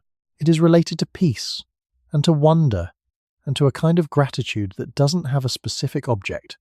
Gratitude simply for existing in a world that is this full of life, this continuous in its creativity, this patient in its provision of nights exactly like this one. The feeling does not require analysis. It does not benefit from analysis. Like the plesiosaur's breath above the dark water, it is best left as it is present, complete, unremarkable in the sense that all truly remarkable things eventually become. Simply part of what is, part of the background of the world, part of the night that holds you in its warmth and asks nothing in return. The fire has been doing its slow work on you all this time. Warmth absorbed through the front of the body, radiated back into the air, absorbed again. A cycle of warmth between the fire and the body that is not quite an exchange. The fire gives more than it receives, but is continuous enough and rhythmic enough to feel like one. The fire breathes, and you breathe. The reef's waves arrive and recede. The plesiosaur exhales and inhales. The deep water circulates through patterns that have no name and require none. The sea breathes at the reef. The fire breathes in front of you. Your body breathes between them. The breathing goes on. The night goes on. The island holds everything that is on it, and the sea holds the island, and the sky holds the sea, and somewhere in that nested holding you find a place that is exactly right for sleep. Find it now. Let the breathing guide you there. There is a particular quality to the middle of the night that exists in every era and on every landmass where animal life has evolved. Not exactly silence. Not exactly stillness. Something more specific. A reduction in the overall intensity of the world that corresponds not to the absence of life, but to the settling of life into its deepest resting position. It is the hour when the nocturnal animals who became active at dusk have been working for long enough to have grown accustomed to the dark. When the diurnal animals who retired at sunset are in their deepest sleep, when the sounds of the jungle have taken on a quality of depth rather than activity, present, continuous, layered, but somehow not demanding. The midnight hour does not ask you to respond to it. It only asks you to be in it. You have reached that hour now. You can feel it in the quality of the air, which is at its coolest point of the night, still warm by any standard you're accustomed to, but noticeably cooler than it was when the fire was first lit, the humidity having thinned slightly, the canopy's stored heat having dissipated into the sky while you were not watching. The fire has responded to this by seeming brighter. Though it has not grown, the cooler air simply makes the flame stand out more sharply against the dark, the boundary between light and shadow crisper than it was in the heavy heat of the earlier night. The fire has been burning for several hours now. It has consumed the wood that was placed on it. You do not need to know how the wood came to be there. As with all things on this island, it was simply waiting, and you arrived to find it, and it has settled into its most economical mode. A steady bed of coals from which a flame of modest height rises and falls in a slow respiration that seems, in this midnight hour, entirely intentional. This is the fire at its most trustworthy. Not dramatic, not impressive, not performing anything. Simply warm. Simply present. Simply doing the one thing that fire does, which is give heat to whatever is near it, without condition, without preference, without any judgment at all about what deserves to be warm. Near the fire, at a distance of perhaps 3 meters, in the dense root system of one of the large cycads that ring the clearing root systems that have grown over centuries into complex, interlocked networks of living wood above ground, full of gaps and hollows and small protected spaces, there is a nest. It is not a nest in the bird sense. No cup of woven grass, no careful architecture. It is simply a hollow where the roots have grown in a way that creates an enclosed space, and inside that space, a family of small mammals has gathered material dried fern fronds, cycad fibre, the shed skin of something small, a few feathers shed by some pterosaur during its annual molt, and compressed it into something soft and warm and roughly circular, a floor and partial walls of accumulated softness that holds the warmth of the bodies within it better than the open air does. There are 5 of them in the nest. A mother and 4 young, the young already largely furred and with their eyes open, not newborns but juveniles, old enough to have moved from the blind and pink stage into something that looks more like miniature versions of the adult, though with proportions that speak of youth, the oversized heads, the slightly uncoordinated limbs, the quality of movement that is all enthusiasm and not yet efficiency. The mother is awake. She is always somewhat awake, this mother mammal, in the way of mothers of vulnerable young everywhere and in every era. A level of alertness that persists even in sleep. A readiness to go from rest to action in a fraction of a second if the chemical signals in the air change in a way that says threat. But the air is good tonight. The air carries only fire, smoke and fern rain and the background chemistry of the island's normal nocturnal life. And so the mother is as close to rest as she gets, her eyes half open, her breathing slow and even, her body heat shared with the 4 bodies pressed against her in the nest. The young are fully asleep. They sleep the way young animals sleep everywhere completely, with total body involvement, their small limbs sprawled in whatever position they fell into when sleep took them, their breathing deep and audible if you are close enough to hear it, their small hearts beating at a rate that seems impossibly fast, until you remember how small they are and how much metabolic work a small body does to stay warm in a world that is not set to its temperature. Small bodies burn warm. This is one of the fundamental facts of mammalian biology, a fact that was true of the very first mammals and remains true of the last ones that will ever exist. The smaller the body, the higher the metabolic rate required to maintain its internal temperature, because the surface area through which heat is lost is proportionally larger relative to the body's volume. These juveniles in the cycad nest are burning bright, metabolically speaking, their tiny hearts and lungs working hard even in sleep, their bodies continuously converting the food they ate during their first foraging attempts earlier in the night into the heat that keeps the nest warm and keeps the mother's body temperature from having to do all the work alone. The nest is a thermal system. The mother's body generates heat. The juveniles' bodies generate heat. The walls of cycad fiber and dried fern hold that heat inside the space of the nest, rather than letting it dissipate into the surrounding air. The fire, 20 meters away, adds a marginal but real contribution to the temperature of the air around the cycad's root system, so that the nest is a degree or 2 warmer than it would be without the fire's presence. Everything in the clearing is connected in this way. The fire and the nest and the animals in the nest and the soil between them, all of it part of a single thermal economy that the night manages without anyone managing it. These mammals are not impressive by the standards of the world they inhabit. They are small. They are nocturnal by necessity rather than choice. The daytime belongs to reptiles who are larger and faster and have had longer to establish their claim on the best foraging grounds. They eat what the larger animals don't eat or can't reach, insects mostly, and small, soft plant parts, and occasionally something protein-rich enough to make the effort of catching it worthwhile. They are, by any objective measure, living in the margins of this world rather than at its centre, and yet they are here, in the middle of the night, in a warm nest in the root system of a cycad 50 meters from the last tree before the Jurassic Sea, and their hearts are beating, and their young are sleeping, and they are alive in this moment with a completeness that the margins do not diminish. The margins are full of them, full of the small, the nocturnal, the generalist, the flexible, and they will outlast everything on this island that is not small, and not nocturnal, and not flexible. They will outlast the cycads and the tree ferns and the rhamphorhynchus in the conifer crown. They will outlast the sauropods at the shore.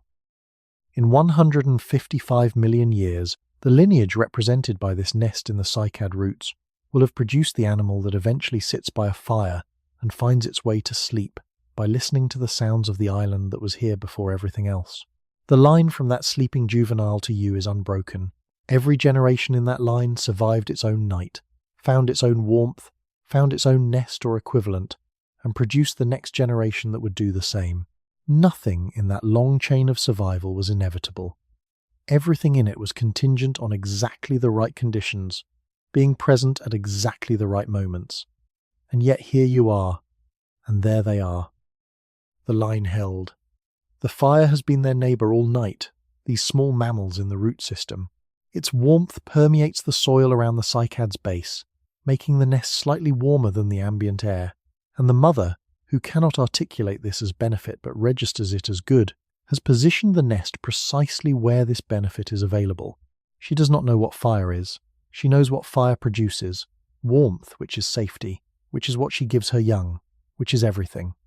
One of the juveniles stirs in its sleep, makes a small sound, not quite a cry, more of a murmur, the kind of sound that a sleeping animal makes when a dream moves through it and then settles again, pressing closer to its mother's warmth, and is still.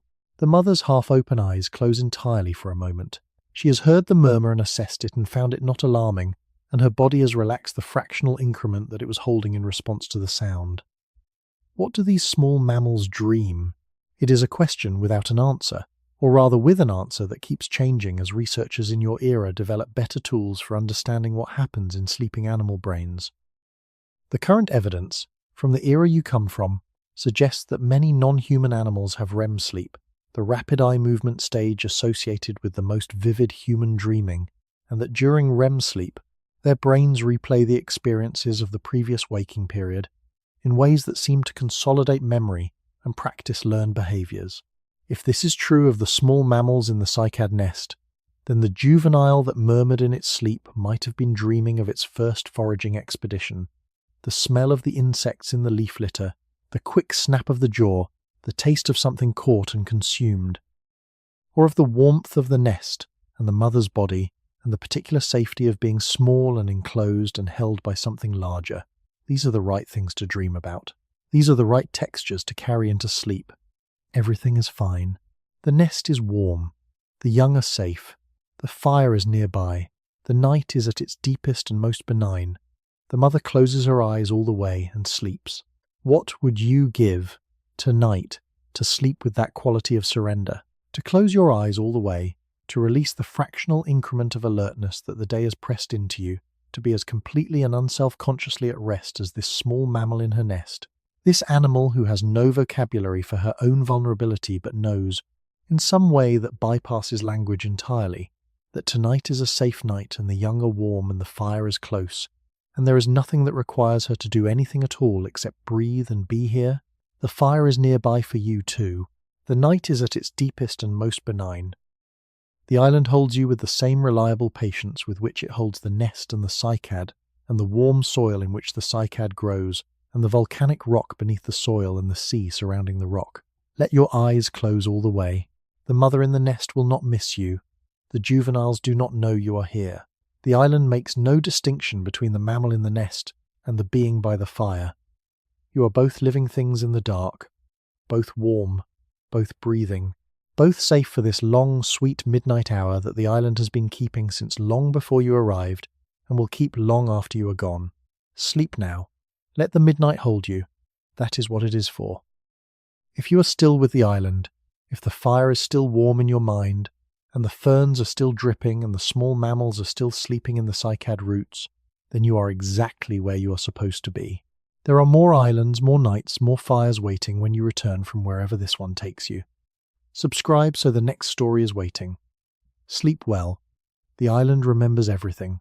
Not in the way that living things remember, not through neural pathways, or accumulated experience, or the conscious retrieval of stored information. The island remembers the way geology remembers, in layers, in the accumulated record of every event that has ever occurred here, pressed into rock and soil, and the chemical composition of the groundwater that feeds the spring at the waterhole, written in the grain of every stone. Beneath the soil where you sit is volcanic rock. This is true of most islands that arise in the middle of warm, shallow seas. They are expressions of geological heat, places where the Earth's interior found a weakness in its own surface and pushed through, sending lava into the cold water of the ancient ocean and building, over many thousands of years, the platform of rock on which this island rests. The lava that built this island is old. Not old by the standards of geology by those standards. It is almost recent, but old by the standards of the life on its surface. This rock was laid down before the first tree fern on this island took root, before the first cycad began its long, slow growth, before the first pterosaur found the conifer crown suitable for roosting. The rock does not mind having been forgotten by the life it supports. It is content, in the way that stone is content not through any interior state that resembles satisfaction, but through the complete absence of any state resembling dissatisfaction. The rock simply is, in the volcanic dark beneath the soil, holding the weight of the island above it with a patience that makes even the cycad's long life look hurried. There are places on this island where the rock comes to the surface. You passed one earlier.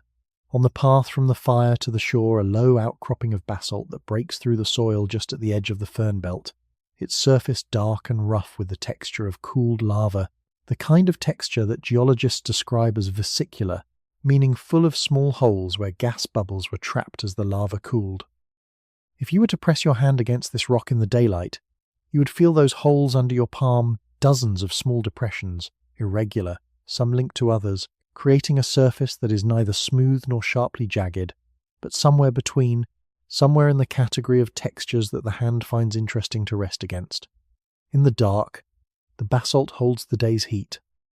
Stone retains warmth differently than air or soil does.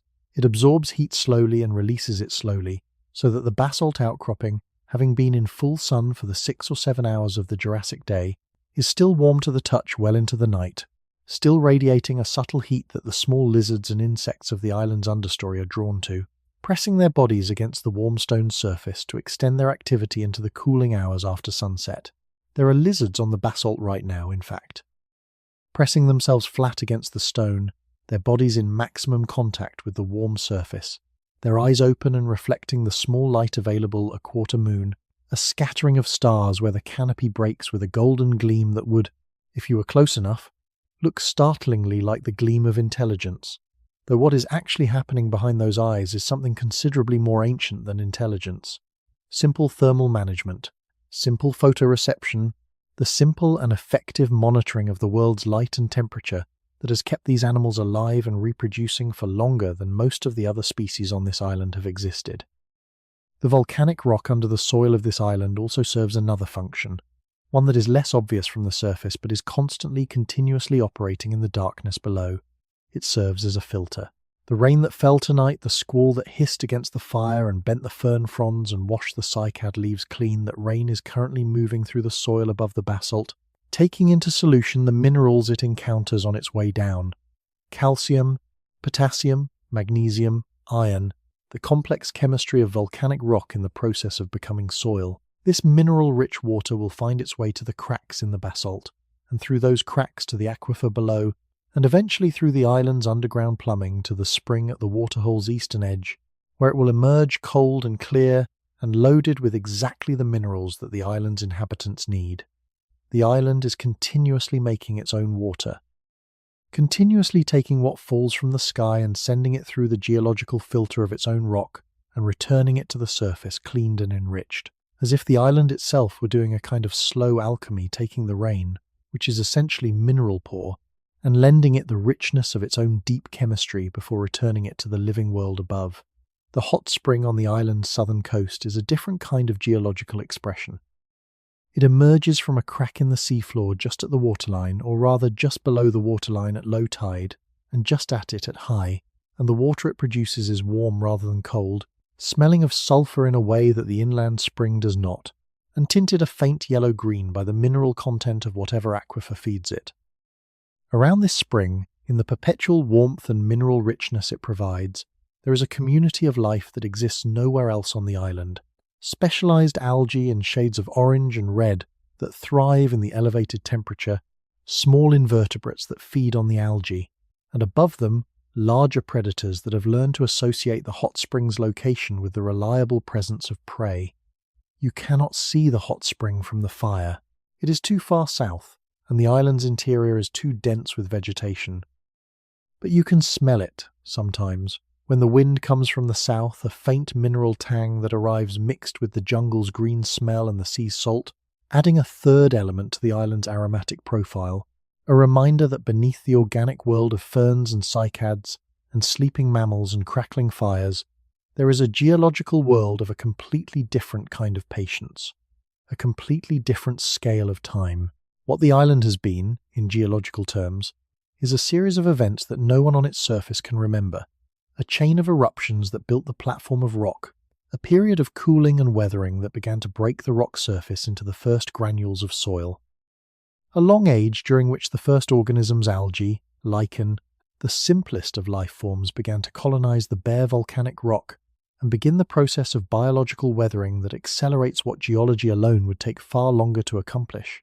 And then, layer by layer, century by century, the accumulation of organic matter that eventually became the rich soil in which the cycads and tree ferns now grow, the soil that holds the warmth of the fire's base, and the warmth of the basalt's stored heat, and the warmth of the small mammal nest in the roots of the nearest cycad. All of this memory is in the ground beneath you. Everything the island has ever been is in the rock and soil and water and chemistry of what you are sitting on right now, and you are sitting on it lightly, barely pressing the surface with your weight, hardly leaving an impression that the morning's dew will not erase. This is a good thought to carry towards sleep, that the island holds more history than you could ever carry, that the deepest things in the world are patient things, that the volcanic dark below the soil has been sustaining life on this island surface for a very long time, and will continue to do so long after this fire has burned out, and the ash has mixed with the soil and the rain has carried the ash's minerals into the groundwater, and the groundwater has carried them to the spring, and the spring has offered them to whatever comes to drink on the morning after this night. Everything on this island is in a process of returning to the island. Everything given, eventually, comes back. Every carbon atom breathed out returns to the plant that absorbs it. Every drop of rain that falls becomes part of the water table that feeds the spring. Every fire's ash becomes soil. Every body that rests on this ground eventually becomes the ground itself. You are part of this. In your resting here, the fire's warmth is working on you, and your warmth is working on the small circle of ground near the fire, and the island does not distinguish between the heat of the fire and the heat of you. It accepts both, holds both, incorporates both into its ongoing work of being an island. In a warm Jurassic sea, let the ground hold you. It has been doing this for millions of years. It knows how. The soil beneath the fire has a history that the fire does not know about and does not need to know about. It has been built up over thousands of years by the slow decomposition of organic matter, fallen cycad fronds, shed bark from the conifers, the bodies of small animals that died here and were consumed by the island's community of decomposers before their chemistry could return to the air.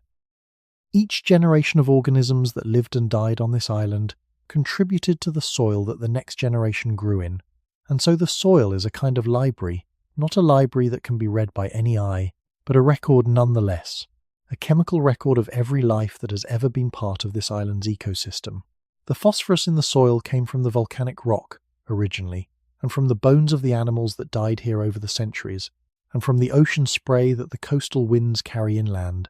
The nitrogen came from the atmosphere, fixed by bacteria in the root systems of certain plants and released into the soil when those plants died. The carbon came from the air, absorbed by the plants through photosynthesis and incorporated into their tissues and released again when they decomposed. Every element in the island's soil is an element that has been here before, in a different form, and will be here again, in another different form, in the long cycle of matter that the island maintains without effort or intention.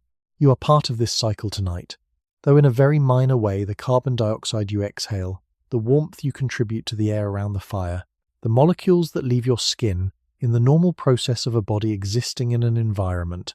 All of these are very small contributions to the island's chemistry, barely measurable against the background, but real. You are metabolizing. You are converting the energy stored in the food you last ate into the heat that your body requires and the movement of thought that your mind sustains even in its quietest moments. This is what it means to be alive, to participate, continuously, in the exchange of energy and matter that the living world maintains. And tonight, participating in this exchange, you are part of the Jurassic Island's ecosystem in the most literal possible sense. Not a significant part, not a part that will leave any trace, but a part. A warm, breathing, fire-warmed part of the chemical community that the island sustains on its volcanic surface in the warm late Jurassic night.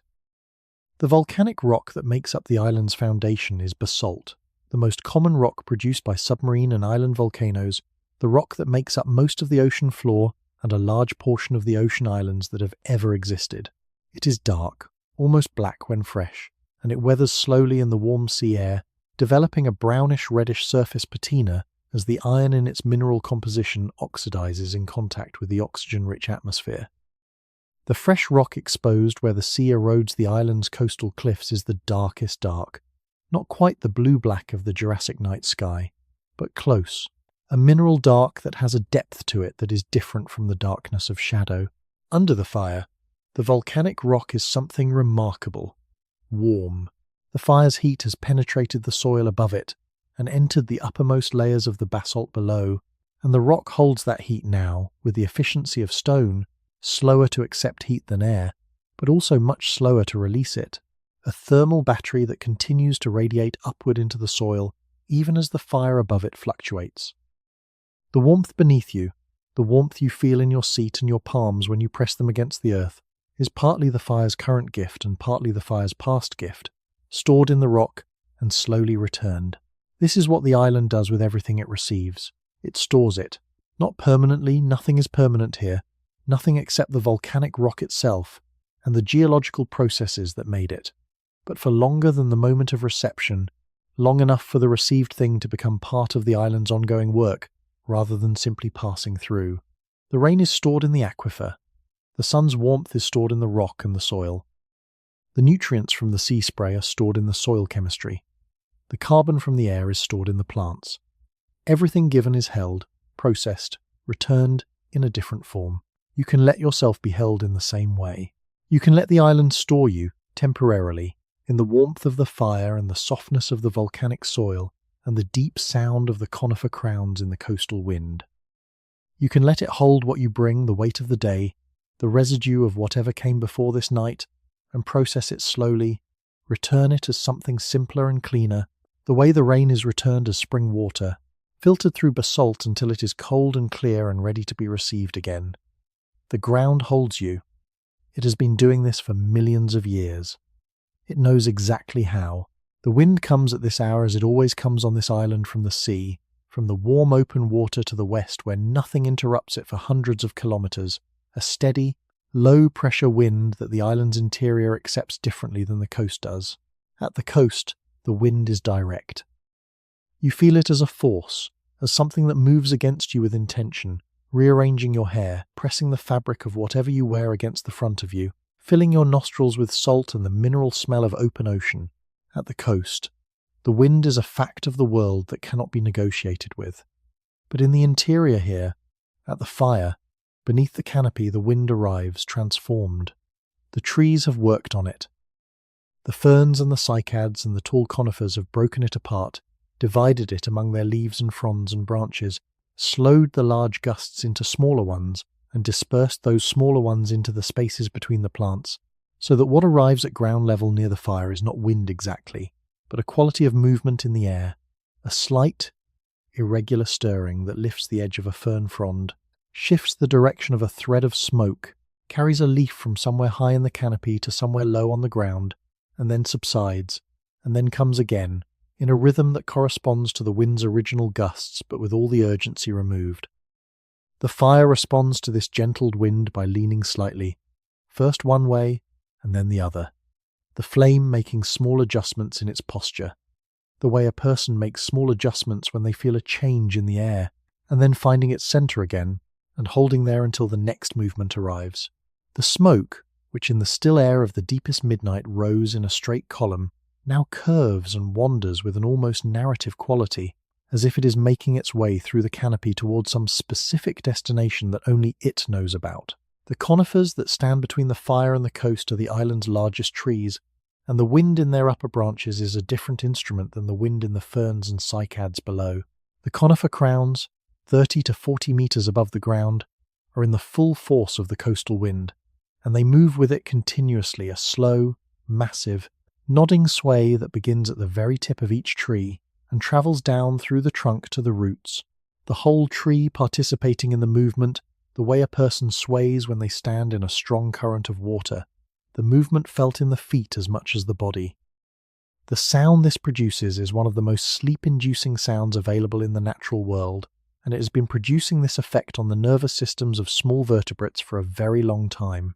It is a sustained white noise-adjacent sound, not quite white noise, because it is organic and varied rather than uniform, but serving the same neural function, filling the auditory field with something complex enough to prevent the mind from latching onto any specific stimulus, but simple enough in its overall character to create a state of low alertness that, over time, becomes rest. The conifer crowns above the roosting pterosaurs move in this wind. The pterosaurs, folded into themselves in their high roosts, sway gently with the branches they cling to, and the swaying is not alarming to them. It is, if anything, precisely the right kind of movement for a creature with a vestibular system adapted to life in moving air. The rock of the branch beneath them is the most stable thing in their world, and the wind and the swaying around that stable center is simply the normal condition of a high roost on a windy night, as familiar as the sound of the waves to the island's shore-dwelling animals, as expected as the darkness itself. There is a tree at the edge of the clearing, where the fire is not a conifer, but a large tree fern, the largest one near the fire, whose trunk is perhaps 40 centimeters across at the base, and whose crown spreads at a height of maybe 8 meters, a broad umbrella of fronds that has been providing partial cover for the clearing since long before this fire was lit. This tree is old, not old in the way the volcanic rock is old, but old in the way that living things can be old. A long accumulation of growth rings inside its trunk, each ring representing a year of cell division and nutrient uptake, and the slow addition of material to what was already there. The tree fern does not think about its age. It does not carry its history as weight, the way living things with memories sometimes do. Each year of its existence has simply been added to what came before, without any diminishment of capacity, without any regret for earlier years or anxiety about future ones. The tree fern at 8 years was doing exactly what the tree fern at 80 years is doing now, photosynthesizing in the daylight, transpiring moisture through its fronds, absorbing what the soil provides through its roots, growing in the direction of the available light. The growth has made it larger. It has not made it different in any essential way. This is a model of some kind. You could take it or leave it. But on a night like this, when the wind is moving through the conifer crowns with that deep, sustained oceanic sound, and the fire is down to its most honest and essential work, and the body is getting heavier with the accumulated rest of several hours in this warm and unhurried dark on a night like this, the tree fern's relationship to its own existence has a certain appeal. Just being what you are, year after year, doing what you do, adding to what was already there without particular effort or drama, growing toward the available light with the patience of something that is not in any hurry to become something else. The wind moves through the clearing again, stronger than the previous gusts, and the fire leans sharply to the east for a moment, the flames stretched long and low, the smoke horizontal, the coals briefly bright as the extra oxygen feeds them, and then the gust passes, and the fire straightens and settles, and the coals dim back to their regular orange, and the smoke rises again in its usual wavering vertical column. The fire was not threatened. It simply moved, as it has been moving all night, as everything on this island moves in response to the wind, the cycad leaves, the fern fronds, the conifer crowns, the smoke, the flame, all of it moving, and then returning to equilibrium, over and over, in the continuous gentle dance between the island and the wind that carries the island's smell out over the sea and brings the sea's smell back to the island's interior. What does this island smell like? From a distance. From the deck of a ship, if such a thing existed, which it does not. But imagine it from the deck of a hypothetical vessel passing through this warm Jurassic Sea. You might catch the island's smell before you saw the island, because the wind would carry it and the scent would travel further than the light. It would smell of earth and fern and the particular richness of soil that is full of organic matter in various stages of decay and renewal. It would smell of the sea's edge, the unique chemical interface between salt water and fresh, between rock and wave, between the purely marine world and the terrestrial. And beneath those top notes, it would smell of something more primary, something that has no good word in any human language, the smell of a place that is alive at every level and has been alive at every level for a very long time. That smell is in the air around the fire right now. You have been breathing it all night. It has been working on you all night, this smell of an island that is entirely, comprehensively, redundantly alive, working on the deeper levels of your nervous system, the levels that evolved to find this smell safe and this sound restful, and this warmth sufficient. They have found it. Those deep levels have been satisfied for some time now, and they are doing what satisfied things do, which is to settle and release and begin the long, quiet work of rest. The wind moves in the conifers. A frond falls from the large tree fern slowly, spiralling down through the still air between its own crown and the ground, drifting a little to one side as the brief gust catches it before it lands without sound on the soft volcanic soil near the fire's edge. Everything falls gently here. The rain falls gently, the fronds fall gently. Even the darkness, which has been deepening all night, arrives gently, taking the last edges of alertness one at a time, carefully, as if it knows that the final surrender into sleep should be as unnoticeable as possible, should happen the way the island's night happens so gradually, so thoroughly, so absolutely that you are inside it completely before you realize the transition is over. You are inside it. You are, let the wind in the conifers confirm it. The conifers of this island are not all the same. There are 3 distinct kinds visible from the fire's circle of light, distinguished by their silhouettes against the night sky. One with a broad, spreading crown that begins not far above the height of the surrounding cycads and extends outward and upward in a shape that looks, in silhouette, like a hand pressed flat against the sky. One with a narrower, more columnar form that rises with little lateral spread until its crown at 40 meters, and one that is somewhere between the two, with a crown that begins high and spreads moderately, its branches long and slightly pendulous at their tips, drooping under their own weight in a curve that catches the wind and releases it in a long, slow oscillation. The pendulous branched conifer is the one closest to the fire, and in the coastal wind, its branch tips describe slow arcs through the night air, moving toward and away from the fire, in a pattern that has no rhythm exactly, but has a quality, a character, the way handwriting has a character. Even when the words are illegible, the motion itself conveying something about the nature of the thing producing it. The branch tips move in their slow arcs, and the fire leans toward them in the moments when the wind carries their air pressure forward, and leans away in the moments of recovery. And in this way, the conifer and the fire have a kind of conversation that has been going on all night, and will continue until the wind changes or the fire dies. The wind tonight comes from the west, from the open sea, from the long fetch of the warm Jurassic Ocean that has nothing between it and this island except water. Ocean winds carry moisture, not the immediate dripping moisture of rain, but a background moisture that thickens the air slightly, makes it feel fuller somehow, gives it a weight that a dry desert wind does not have.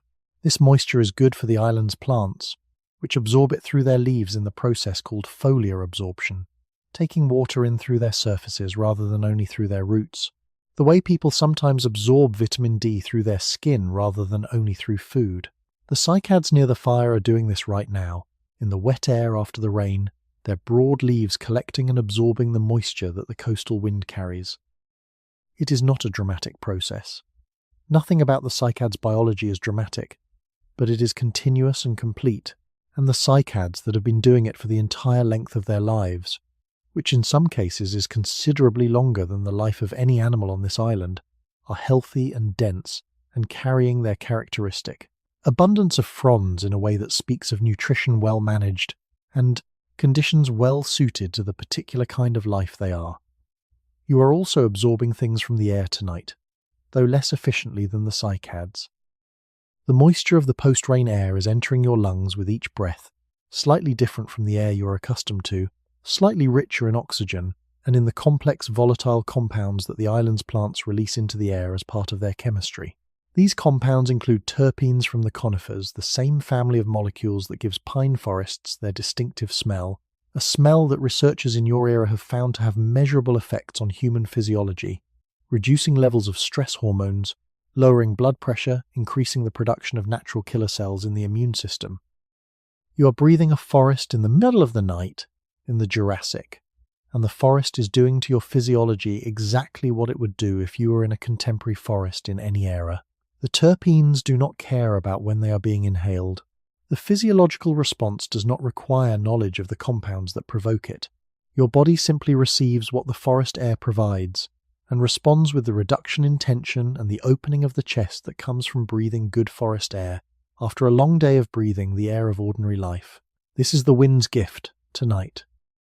Not just its sound in the conifers, not just its role in carrying the coastal moisture to the island's interior, but the chemistry it carries, the invisible pharmacy of the forest, dispensed freely through the air to anyone who is present to receive it. Receive it. 12. With each breath, receive what the wind brings from the conifers and the cycads and the tree ferns and the volcanic soil and the distant sea. Let it settle in the lungs. Let it move through the bloodstream. Let it do what forest air has always done to bodies that are ready to rest the opening, the quieting, the permission granted at a cellular level to stop working so hard at being awake. The wind moves in the conifers. The pendulous branch tips describe their arcs. The fire leans and recovers. The island breathes, and you breathe with it. What the wind carries on a night like this is difficult to name with any precision. It is not simply air. It has been somewhere before it arrives here. It has moved across the open water to the west, where the shallow inland sea lies flat and warm and full of its own kind of life. It has passed through the stands of tall araucaria on the ridge above the valley. It has run across the moist, exposed surface of the tree ferns and taken something of their mineral coolness with it. By the time it reaches you, sitting at the fire, it carries all of this without announcing it. You receive it as a single sensation, cool, complex, alive in a way that air moving through an empty space is not. The cycads do not mind the wind. They are built for it, in a way that newer plants, the plants that will come millions of years from now, with their broad and easily torn leaves, are not. The cycad fronds are stiff and divided, each leaflet a narrow lance of deep green that cleaves the moving air rather than catching it. When the wind is strong, they make a sound like slow applause, unhurried and steady, and when the wind eases, they go quiet again, with a completeness that makes the silence after them feel deeper than it was before. There is a small sauropod juvenile, perhaps 3 or 4 years old, already 2 meters at the shoulder, though it will be 10 times that weight when fully grown, that has been standing at the edge of the fern clearing all evening. You noticed it at dusk, when the light was going golden through the canopy and turning the upper fronds to copper and amber.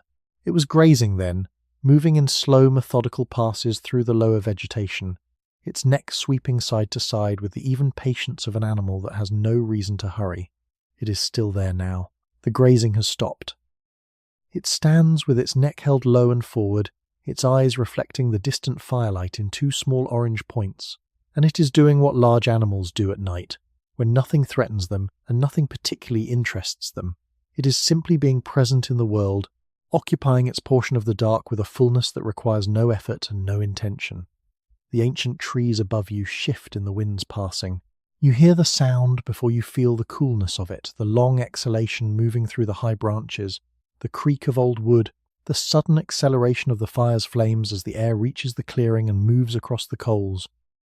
Then it passes, and the fire settles again, and the clearing fills once more with the softer sounds of the island at rest.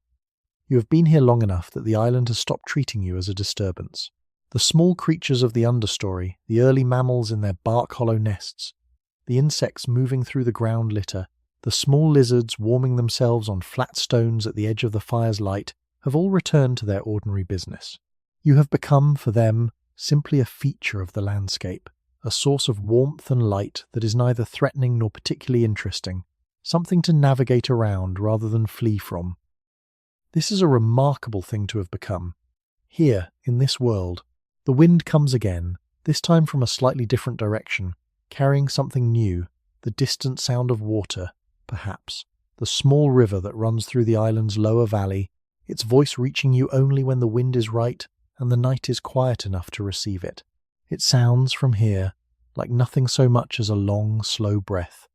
The intake of water over smooth stones, the exhalation of it around the bend downstream, where the current quickens briefly before calming again. The juvenile sauropod at the clearing's edge has lowered its neck further. The head is almost at ground level now, and the animal has shifted its weight back slightly onto its hindquarters in a posture you have seen once before in the larger animals at the shore. It is not sleeping, not quite, but it is moving in that direction, entering some intermediate state that has no name in any language you know. The eyes are still open. The breathing is still visible in the slow motion of the rib cage, but the quality of attention has changed. It has turned inward, or perhaps simply loosened its hold on the outward world, or the way attention does when the body is very tired, and the surroundings are very safe, and the night is very long and very quiet. You find yourself doing the same thing, not choosing to, exactly, just noticing, at some point, that your attention has softened at its edges, that the individual sounds of the island have begun to blend together into a single texture of sound, the way colours blend at dusk into a single quality of light. The fire, the wind, the cycads, the distant water, the breathing of the animal at the clearing's edge, all of it present, all of it real, none of it requiring anything from you. The stars above this island are the same stars. This is perhaps the most quietly remarkable thing about this night, this island, this distance in time. The stars are the same ones, not identical in their positions. 155 million years of galactic rotation have moved each star slightly from the position it will occupy in your own era, and some of the stars visible now will have ended their lives before your era begins, and some stars that will be bright in your sky haven't yet ignited. But the same stars, the same deep field of light, the same general architecture of what can be seen from a small island in a warm sea on a clear night after rain. The Jurassic sky is, in fact, in some ways more legible than the sky you are accustomed to. This island has no artificial light, no light pollution of any kind, no distant city glow on the horizon, no aircraft lights blinking across the lower atmosphere. The darkness is absolute away from the fire, and the stars are therefore as bright and as numerous as they can possibly be from the surface of this planet in this atmosphere. The Milky Way is not a faint smear in one direction, it is a defined, textured band of light that bisects the sky from horizon to horizon, close enough in apparent texture to suggest the individual stars that make it up, bright enough that its light casts faint shadows on the ground. Lying on your back and looking up through the gap in the canopy above the fire, you can see perhaps 150 meters of sky in a roughly oval window framed by the crowns of the nearest conifers and tree ferns. Within this window, the stars are extraordinary. They are extraordinary in the simple, factual, non-hyperbolic sense of the word. They exceed what ordinary experience in your era would lead you to expect. They are more numerous, more varied in brightness, more clearly three-dimensional. In the way that very dark skies reveal three-dimensionality, you can see not just that there are many of them, but that some are closer than others, or at least brighter, or at least different in colour, some white-blue and some yellow-white, and a few with a warmth of orange that is different from the fire's warmth, cooler and more distant, and in some way more permanent. One of the things the sky does, on a night clear enough to show this many stars, is make time feel strange. Or rather, it makes the ordinary human relationship to time feel like what it is, which is a local, particular, small-scale relationship to a phenomenon that is actually vast beyond any scale that ordinary human experience can accommodate.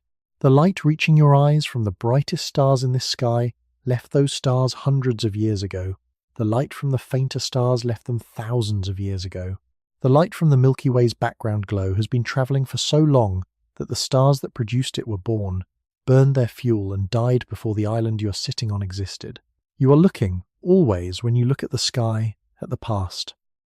At many different pasts simultaneously, layered in light, arriving all at once. The sauropods do not know this.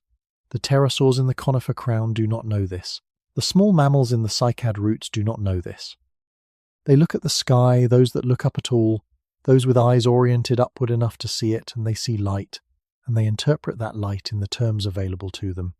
Navigation, thermoregulation, the rhythms of breeding and migration that are calibrated by day length, and therefore by the position of the sun, which is also a star, also visible from here, also the source of ancient light that took only 8 minutes to arrive rather than the centuries that the other star's light requires.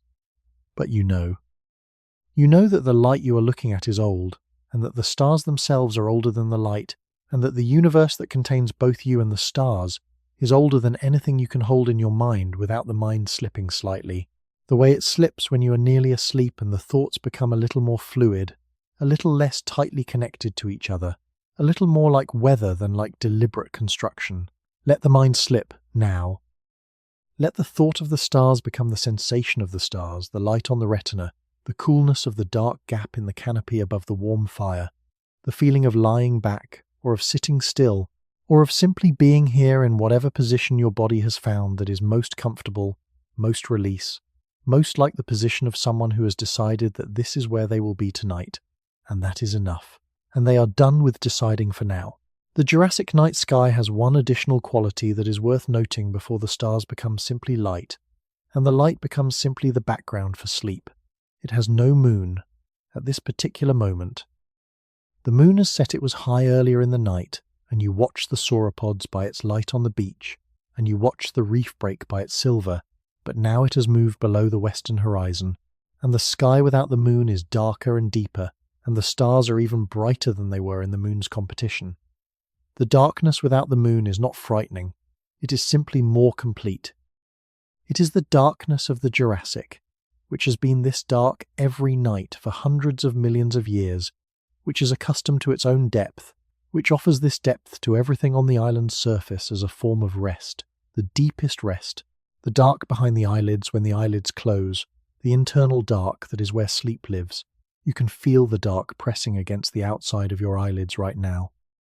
Or perhaps it is pressing from inside the interior dark rising to meet the exterior dark, the two sides of the same darkness finding each other through the thin barrier of the eye, the one that is sleep-ready and the one that is simply the absence of the moon above the Jurassic island.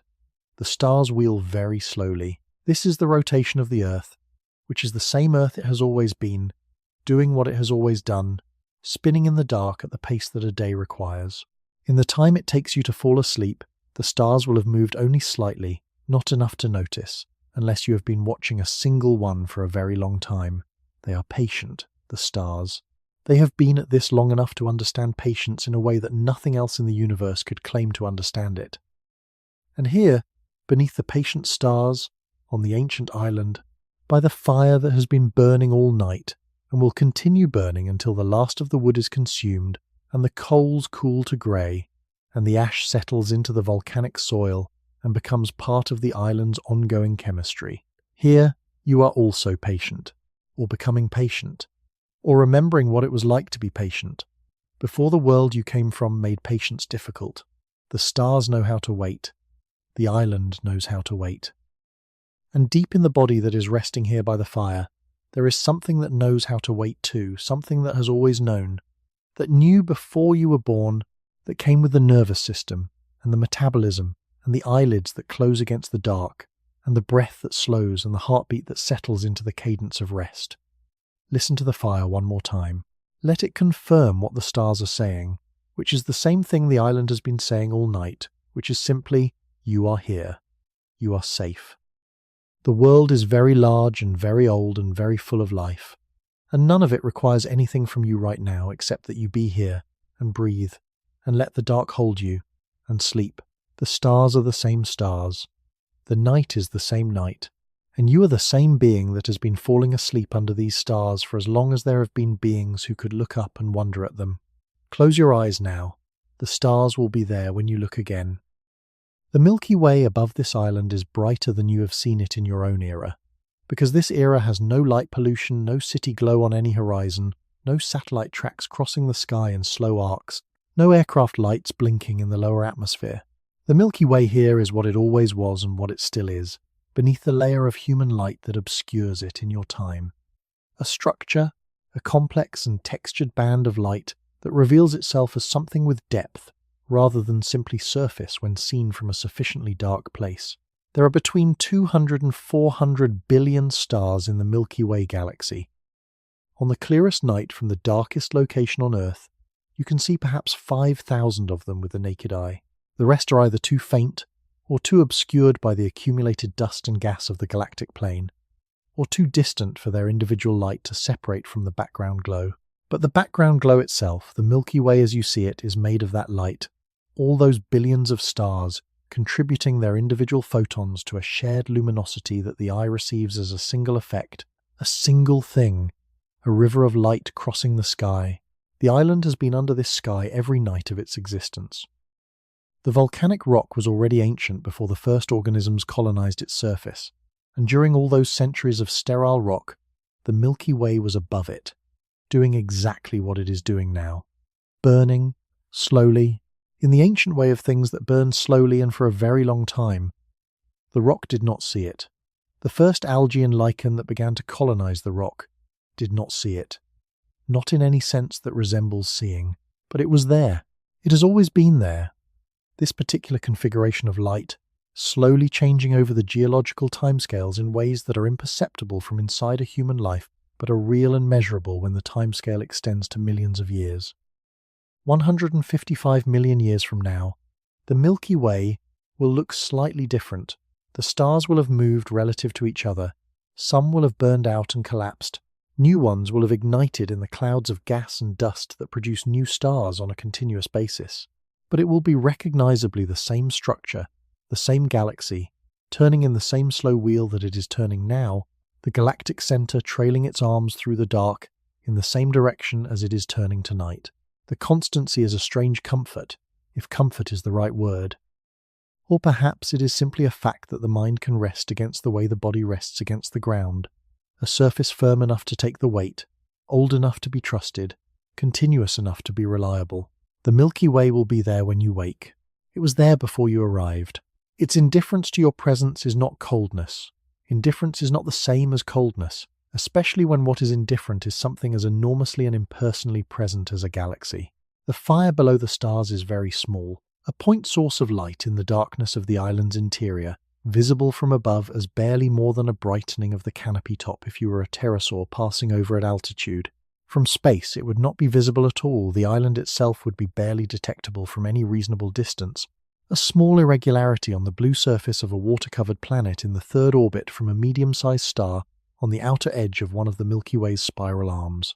And yet from inside the fire's circle of warmth, from the ground next to the coals, the fire is everything. It is the center of the world. It is the organizing principle of the night, the thing that makes this particular location on the island different from all the other locations, the thing that makes this particular spot somewhere rather than simply somewhere else. This is what a fire has always been, for as long as anything has sat beside one, the center. Not of the universe, nothing so grandiose, but of the immediate world, the world within reach and within warmth. The world defined by the circle of firelight and the darkness that surrounds it. You are in the center of that world tonight. The stars are above the edge of it. The island is all around it. And the fire, steady and warm and doing exactly what it has always done, holds the center for you while you rest. Let it hold you. The stars will still be there when the fire is gone and the dawn has come and the island has returned to its ordinary daylight self. They will be there in your own era, behind the light pollution, behind the accumulated glow of a civilization that has not yet begun. They will be there when you close your eyes and find the dark that the Milky Way cannot reach, the interior dark that is where rest lives. Close your eyes now, if they are not already closed. Let the stars be there without your watching them. They do not require witnesses. They have been burning for billions of years in the dark with no one watching, and they will continue to burn, and the burning is sufficient, and you can sleep. The constellation of stars you are watching, the one that will have no name for another 150 million years, no story attached to it, no hunter or bear or river or god is moving, not quickly, not in any way you would notice over the course of a minute or 5 minutes, or perhaps even an hour. But if you were to watch it from this same spot every night for a week, you would see it drift. The whole sky drifts, turning on its axis with a patience that makes the patience of the island itself seem brief by comparison. The pole star of this era is not the one you were taught to find. The sky has a different orientation here, a different center, a different north. Everything is familiar in its general shape. The stars are the same stars, burning with the same ancient light, but the arrangement is subtly wrong. The way a room you have visited in a dream is almost the room you know, but not quite. With the windows in the wrong place and the light coming from the wrong angle, a meteor crosses the sky while you are watching. It is brief, perhaps 2 seconds, perhaps 3, a line of white light that begins somewhere above the horizon to the south and ends somewhere above the island's central ridge, extinguishing itself in the upper atmosphere without drama or announcement. The island does not respond to it. The animals in the clearing do not look up. The fire does not alter its behavior. The meteor arrives and departs, as meteors do, leaving no trace in the world below except in the memory of the one creature present who was looking at the right piece of sky at the right moment. There is a question that occurs to you, sitting here under these ancient stars, that you have perhaps never thought to ask before. What does an animal dream of, if it dreams? The small mammals in their tree-hollow nests, those quick-moving, warm-blooded creatures whose descendants will one day inherit the world that these giants are temporarily vacating. Do they have dreams? There is reason to think so. The neural architecture that produces dreaming is old, very old, older than mammals themselves. It may be that the small therizinosauride in the ferns below the clearing is dreaming at this very moment. It may be that dreaming is not a luxury or a late evolutionary development, but something fundamental to the process of having a nervous system at all, a necessary maintenance of the sleeping brain, a rehearsal of the waking world. The fire has burned down further. What was a fire is becoming an arrangement of coals, deep orange and red, pulsing with a heat that is still substantial, but no longer the primary source of light in the clearing. The stars have taken over that function. They are bright enough, on a night this clear, to cast faint shadows. The fronds of the tree ferns throw long, pale shapes across the ground. When the moon is high, and the moon is high now, halfway up the southern sky, turning everything it touches to silver and grey, you are aware, in a way that is pleasant rather than anxious, that you are very small. The island is not large, as islands go, but it is immeasurably larger than you. The sky above the island is larger than either of you. The time through which you are moving this particular moment in the long middle stretch of the Jurassic, with its warm shallow seas and its enormous ferns, and its animals that have not yet learned to be afraid of anything resembling a human being, is a duration so vast that the word time barely covers it. You are a very small thing sitting in the middle of all of this, and the stars do not know you are here, and the island does not know you are here, and somehow this is not a frightening thing. It is, on the contrary, the most restful thought you have had in a long time. The moon moves. You do not watch it move, no one ever watches the moon move, because it moves too slowly to see directly, but over the course of the night you have been here, it has travelled across a significant portion of the sky, and the shadows in the clearing have rotated accordingly, and the quality of the light on the upper canopy has changed in ways you register without analysing. Time is passing. The island is passing through its night. You are passing through it with the island, at the island's pace, on the island's terms. There is an hour, in every long night, when the dark begins to carry a different quality, not lighter yet. Not in any way you could measure with an instrument or point to in the sky, but changed, as if the darkness has done what it came to do, has delivered the night completely, has provided the cover and the quiet and the particular kind of depth that night provides, and has begun, very subtly, to prepare its exit. The darkness at this hour has a texture to it that the darkness of midnight did not have. A slight unevenness that is not yet dawn, but is no longer fully night, the way the last moments before sleep are neither fully waking nor fully sleeping, but somewhere in between that has its own character, its own quality of experience that you can only know from inside it. The island feels this change.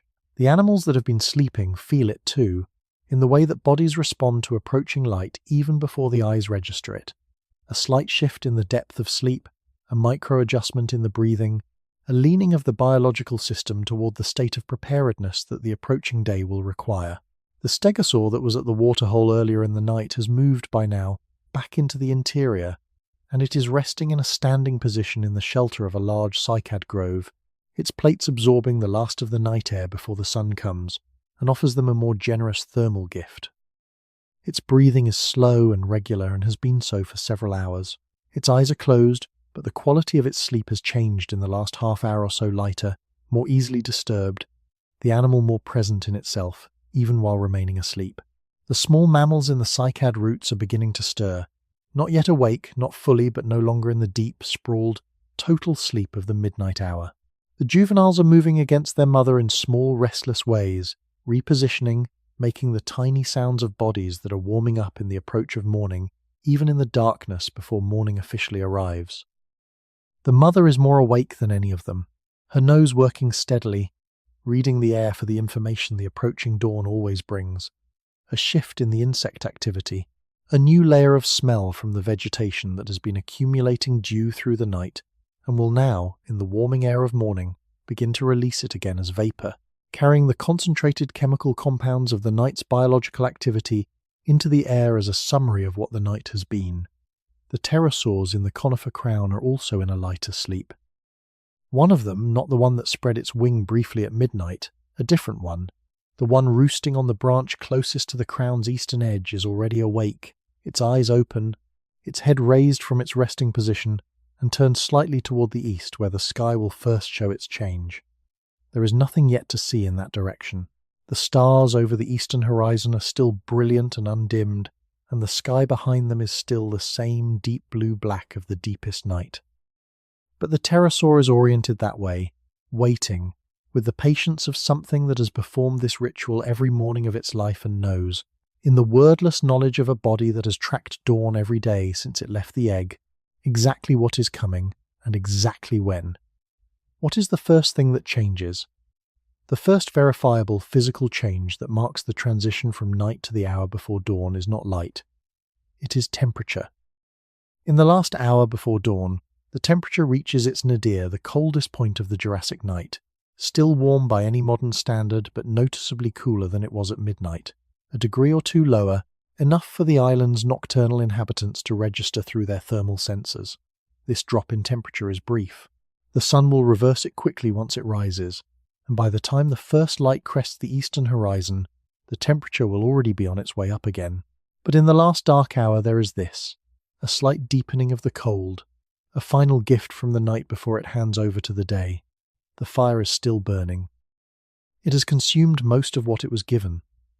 The bed of coals is deeper now and more orange, and the flame above it is lower and steadier than at any previous point in the night, the combustion happening more slowly, as the fuel becomes less and the heat less dramatic. But it burns. It will continue to burn through this last dark hour and into the first grey light of dawn, when the increasing ambient light will make it seem to fade even as its actual heat remains constant. It is the context of the fire that will change with the dawn, not the fire itself. The insect chorus is different now. Not quieter. The insects of this island are not calibrated to human sleep schedules. They do not know that the hour before dawn is supposed to be the quietest hour. They have their own relationship to temperature and light that does not correspond neatly to any human expectation of nighttime peace. But the character of the chorus has shifted over the course of the night. The specific species that contribute to it changing as their own activity cycles advance and retreat, so that the sound now is not exactly the sound it was at midnight, is not exactly the sound of the first hour. It is the sound of the last hour, and if you have been here all night, you might recognize it not consciously, not with any specific label, but with the body's recognition, the way you know a piece of music is near its end, not because you have counted the measures, but because you have heard the quality of its approach to completion. The sky is beginning, barely. In the east, if you are on the beach or on the southern headland, where the volcanic rock rises above the canopy, the one place on this island where you can see the horizon over the sea without the jungle in the way you would see it, the stars just above the eastern horizon are slightly less brilliant than they were an hour ago. Not dimmed by cloud, not obscured by anything physical, simply competing with something that isn't yet visible but is approaching. The first diffuse brightening of the upper atmosphere that precedes the visible sunrise by an hour or more, the light that travels to the highest layers of the air before it reaches the ground, that announces the sun's approach long before the sun itself appears. In the jungle, this change is still imperceptible. The canopy filters out the subtle gradient of the pre-dawn sky, leaving the interior in the same solid dark that has prevailed since midnight. Only the birds, and there are very early birds here, the descendants of the theropods, small and feathered, and already beginning to orient toward the light, even in the continuing dark, only the birds are beginning to show, through their behavior, that something is changing in the sky above the canopy. There is a sound, very faint, from somewhere in the upper canopy of the largest conifer. It is not quite a call, not yet, but a testing, a throat clearing, the sound of a small vocal apparatus producing a fragment of sound, and then stopping, and then producing it again slightly differently, as if the animal is warming up a system that has been unused through the night. It is the first bird of the morning, and it is not singing, yet true birdsong on this island is still many millions of years away from the elaborate constructions that your own era knows, but it is producing sound in a way that is oriented toward the coming light. That is a response to the imperceptible change in the sky above the canopy. The island is preparing itself for the day. The whole island is involved in this preparation, from the deepest soil to the highest pterosaur roost to the reef just below the morning tide line. Every organism that is sensitive to light and temperature is already registering the approach of the sun and making the small adjustments in its own biology that the transition from night to day requires. The hormone shifts, the metabolic changes, the shift from fasting to readiness for feeding, the movement from the resting position toward the active one. But there is still time before the light. There is still this last dark hour, this last gift of the night, this last opportunity to rest in the particular way that the pre-dawn dark makes available, the rest that is deeper for knowing that the day is coming, the sleep that is sweetest in the last hour before it is over, the warmth of the fire that is most appreciated when the temperature is at its lowest and the cold air is pressing in around the circle of heat. The fire knows this. It burns for you in this last hour with a steadiness and reliability that the earlier, more dramatic hours of the night did not quite have, not because it has changed, but because the context has changed, because the approaching dawn lends a kind of preciousness to this last warmth, this last dark, this last uninterrupted hour of the island's night. Let it last. Let the pre-dawn dark have its full duration. Let the bird in the conifer warm up its fragment of not quite song without your needing to respond to it. Let the mammals stir without your needing to follow them into their day. Let the pterosaur on the eastern branch watch the horizon without your needing to watch it too. This is the last gift of the night. Receive it. Rest in it. Let the island carry the weight of its own waking while you remain, for a little while longer, in the deep, soft dark where everything that the day will ask of you is still very far away. The fire breathes. The last dark holds, and the island, patient as always, waits for its own dawn, while you rest in the warmth it has kept for you all night long. The island cycles do not recognize the distinction between day and night in the simple binary way that the human mind sometimes assumes.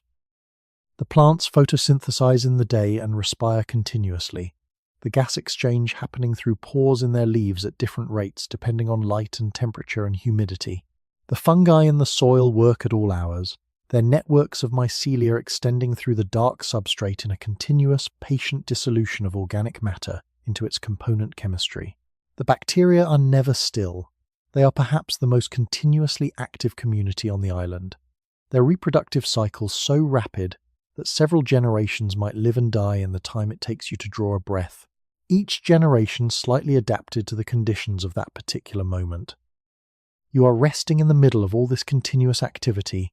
You are the slow thing, tonight. The sleeping mammal in the cycad roots is the slow thing. The stegosaur in the cycad grove is the slow thing. The fire, which breathes in cycles measured in seconds, rather than the milliseconds of bacterial chemistry, is the slow thing. Everything else on this island is working at a pace that makes your rest look like a geological event, something that will be over in what registers, from the perspective of the island's fastest inhabitants, as a very long time indeed. This is oddly restful to contemplate. To be the slowest thing in a room full of fast things is not the same as being inadequate or left behind. It is simply a different position in the spectrum of time, the position occupied by the largest and most complex systems, the position of things that move slowly because they have enough stability and enough resources to afford to move slowly, because moving slowly is what their scale requires and their nature permits. You are large enough tonight to move slowly. Large enough to let the bacteria do their work and the fungi extend their networks, and the wind move through the conifers and the insects, complete their short lives in the leaf litter, and the stars wheel overhead in the long, slow arc of the Earth's rotation. You can let all of this happen at its own pace while you hold your own pace, which is the pace of a sleeping body in a warm place with a fire nearby, and nothing requiring its attention until morning. The birds in the canopy above the clearing are beginning to show the first signs of the approaching dawn even now, though the sky is still fully dark and the hour is still technically the middle of the night by any clock you might consult. Their circadian rhythms are calibrated to respond to changes in light intensity that are far below what the human eye can detect, the faintest gradient in the sky's darkness, the subtle shift in the spectrum of the starlight above the eastern horizon as the upper atmosphere begins to receive the first scattered photons of the approaching sun, still hours away below the horizon. These birds, small, feathered, the descendants of theropods and the ancestors of everything you would call a bird, are not yet singing. Their bodies are simply readying themselves the neurological and hormonal systems that will produce the dawn chorus beginning to engage, beginning to ramp up toward the activity that the coming light will trigger. It is like watching a musician pick up an instrument and begin to arrange their posture and their grip before the music begins. The preparation is not yet the performance, but the performance is already implicit in the preparation. You can hear, just barely, one of them shifting on its branch in the canopy above. A rustle, a brief adjustment, and then stillness again. But the stillness is a different quality of stillness than the midnight stillness. It is a stillness that is ready for something, a stillness that is only temporarily maintaining its stillness, rather than settled into stillness as its natural state. The hour before dawn has this quality throughout the island. If you know to look for it, everything's still, but a different kind of still. The island in the process of preparing to wake up. You do not need to wake up with it. You are on your own schedule tonight, a schedule that runs parallel to the island's but is not identical to it. The island will wake at dawn. You will wake when you wake. And until then, the dark that the birds are beginning to leave is still available to you, still surrounding the fire's warm circle, still doing what the dark does best, holding and quieting and allowing. Let it allow. You have earned the allowing. You have been here all night, in the warmth and the dark and the company of the island's slow and uncomplicated life. The hour before dawn is your last full gift from the night, and it is a generous gift and you should receive it fully. The fire breathes. The birds prepare. The dark holds on for you, a little longer, as long as it takes. The hour before the light is the coldest hour, in the same way that the deepest point of the night is not midnight but the hour just before dawn, when the accumulated coolness of the dark reaches its fullest extent. On this island, in this climate, the difference in temperature between the warmest hour of the afternoon and the coolest hour of the night is not dramatic, perhaps 8 or 10 degrees, perhaps a little more at the highest elevations, but you feel it. The fire has burned to coals now, and the warmth it offers is the warmth of embers rather than flame, steady, close, requiring you to remain near it rather than permitting you to sit back in the full, ambient warmth of a high fire. The animals in the clearing have settled into their deepest rest.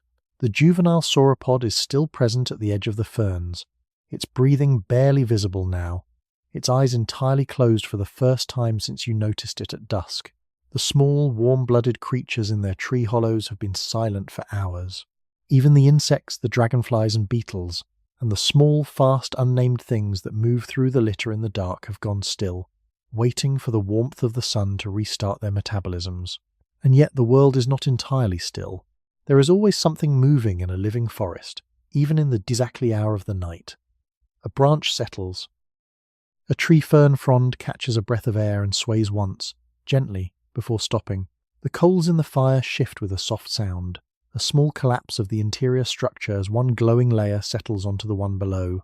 From somewhere very far away from the sea, perhaps, or from the high ridge where the araucaria grow, there is a sound that might be wind, or might be something breathing, something you cannot identify and do not need to identify. Something that is simply part of the island's voice in this particular hour. What will the dawn look like when it comes? It will come first as a lightening of the sky in the east, not a line, not a boundary, but a softening of the darkness.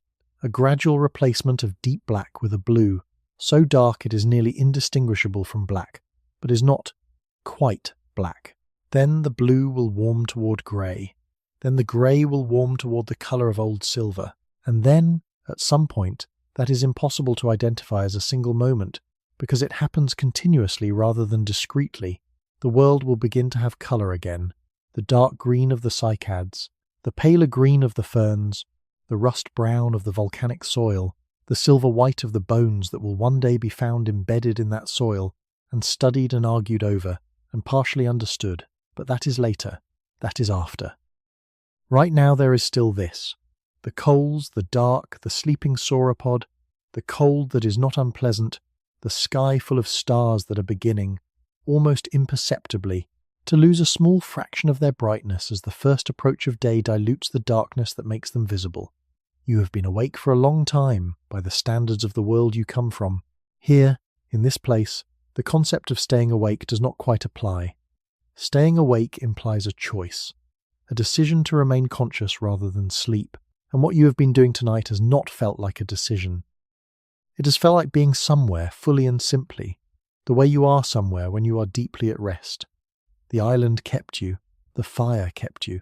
The sauropods at the shore and the pterosaurs in the air and the small mammals in their tree hollows and the deep memory of the volcanic rock beneath all of it kept you, not through drama or insistence, but through the simple fact of being present and real and enormously, quietly alive. The coals breathe their last heat into the air of the clearing. The sky continues its slow transformation. The juvenile sauropod at the edge of the ferns exhales in its sleep long, deep, entirely relaxed, its enormous body absolutely still except for that single exhalation, and the sound of it carries across the clearing to where you are sitting, arrives at you as a warmth of sound rather than warmth of temperature, a reminder that you are not alone here, and have not been alone here for the entire duration of this long, dark, beautiful, ordinary night.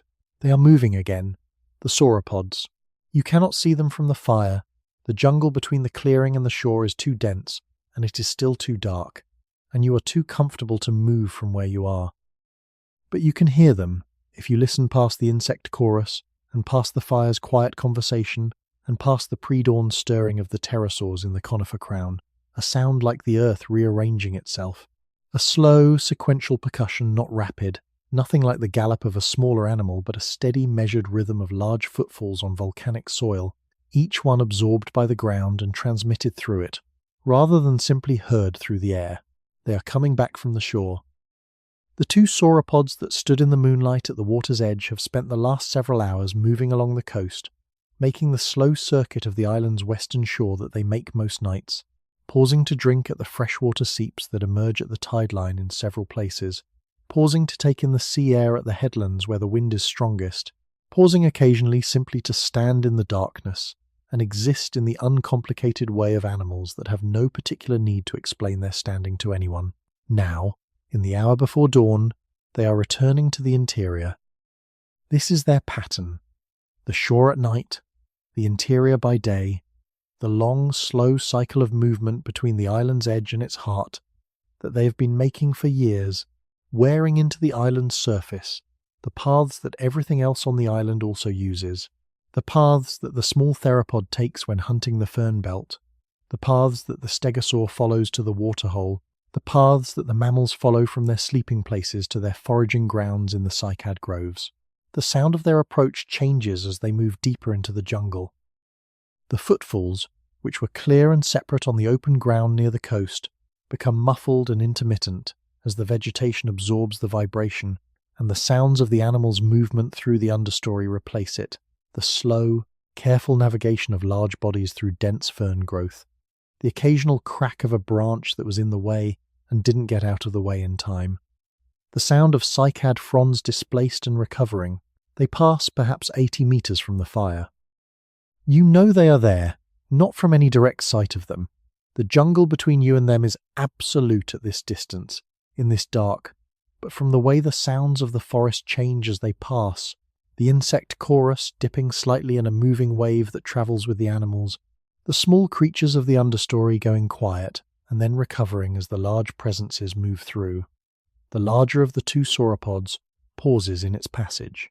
A stillness settles into the jungle at that point, a specific quiet, a localized cessation of the background noise that says, something large is holding still. What it is doing in that stillness is difficult to say with certainty. It might be listening. It might be smelling. It might be resting for a moment, the way large-bodied animals sometimes do, in the middle of movement, not sitting.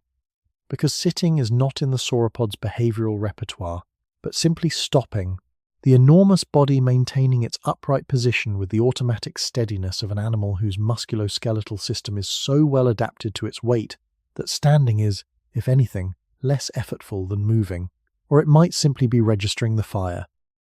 The smell of smoke has been moving through the jungle all night, and the sauropod's olfactory system is functional and attentive, even if it does not process chemical information in any way that resembles conscious analysis. The smell of smoke is not a smell in this animal's experience. It has not learned smoke as a category. It has not been conditioned to associate it with danger or with the presence of things that should be avoided.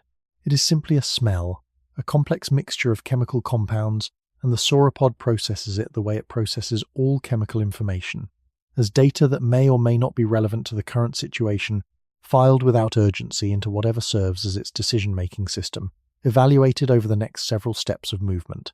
The conclusion of that evaluation, apparently, is that the smell is not relevant. The pause ends. The large footfalls resume, and the moving wave of altered insect sound resumes with them, and the sauropod continues its passage through the jungle interior toward the feeding grounds where it will spend the day among the tallest conifers, browsing their upper branches with the long, slow, sweeping motion of its neck, pausing occasionally to process what it has gathered in the slow-motion fermentation of its enormous gut. The smaller sauropod follows a few minutes behind. Its footfalls are lighter, a relative term, given the animal's weight, but measurably different from the larger one's percussion. The difference in impact, absorbed by the ground, in a way that is transmitted to you as a slightly higher frequency, a somewhat quicker rhythm. It moves through the jungle without pause, its body following the path that the larger animal has already confirmed, using the smaller animal's version of pathfinding, which is simply to go where the large one went. Because where the large one went is where it is always safe to go. And then they are past, and the jungle closes behind them, and the sounds of the insect chorus return to their previous levels, and the fire is once again the only thing in the clearing that is not simply doing what it always does in the hour before dawn, which is wait. The island has been visited by these animals since before you arrived, and it will be visited by their descendants, or by their descendants' descendants, or by whatever the long chain of life that passes through them eventually produces for millions of years after this night is over. The paths they wear into the island's soil are among the most persistent features of the island's surface, lasting seasons, lasting years, lasting long enough to become the organizing structure of the understory. The lines along which the jungle grows and the water runs and the smaller animals navigate. You have contributed to none of this, and that is correct. Your presence here is without impact, without the kind of persistence that footfalls leave in volcanic soil, without trace. You were here, and then you were not here, and the island continued its business without adjustment. This is a good kind of presence to have had. To have been warm and fed and rested and witnessed, and to have taken nothing and changed nothing, and to have left the island exactly as you found it, alive and complex, and doing its ancient work. The dawn is not far now. The sky through the gap in the canopy has changed. You can see it if you look up, though looking up requires an effort that the body is not particularly eager to make at this hour. The stars are still there, but the field of stars has a quality to it now that it didn't have at midnight. A slight warmth at the eastern edge, barely distinguishable from the stars themselves, a brightening that is not yet visible to the casual eye but is perceptible if you know to look for it. If you have been here long enough to know what the sky looks like just before it starts to change, the fire knows. The fire responds to the approach of dawn the way all fires respond, by seeming to dim, as the ambient light increases, and the contrast between the fire's own light and the surrounding dark decreases, making the flame appear smaller and less significant, even as its heat remains exactly what it has been. This is an optical illusion, a product of context rather than change. The fire is still the same fire. It is simply no longer the only light. Rest now, in this last darkening that is actually the beginning of the light. The sauropods have passed, the pterosaurs are waking. The small bird in the conifer is working up to its first true sound of the morning. The stegosaur in the cycad grove is turning, slowly, toward the east where the warmth will come from. The small mammals in the root nest are beginning to stir toward the end of their night's foraging. Everything is preparing for the day, and you are preparing for sleep. These are not opposites. They are simply different kinds of readiness. The island's readiness for the work of the living world, and your readiness for the work of the dreaming one. Let the day come for the island. Let the dark remain for you, a little longer, as long as it takes. The sauropods are in the interior now. Their footfalls are gone, absorbed by distance and vegetation and the increasing sound of the island waking. All that remains is the fire, and the dark, and the slow, sweet, final portion of the island's long and unhurried night. The sauropods that are returning from the shore leave a trail that the jungle remembers for a time after they have passed. Not in any dramatic way, not broken branches or obvious damage, but in the subtle redistribution of the jungle's sensory information that the passage of large animals always produces. The insects that went quiet as the animals passed have not all resumed their chorus immediately.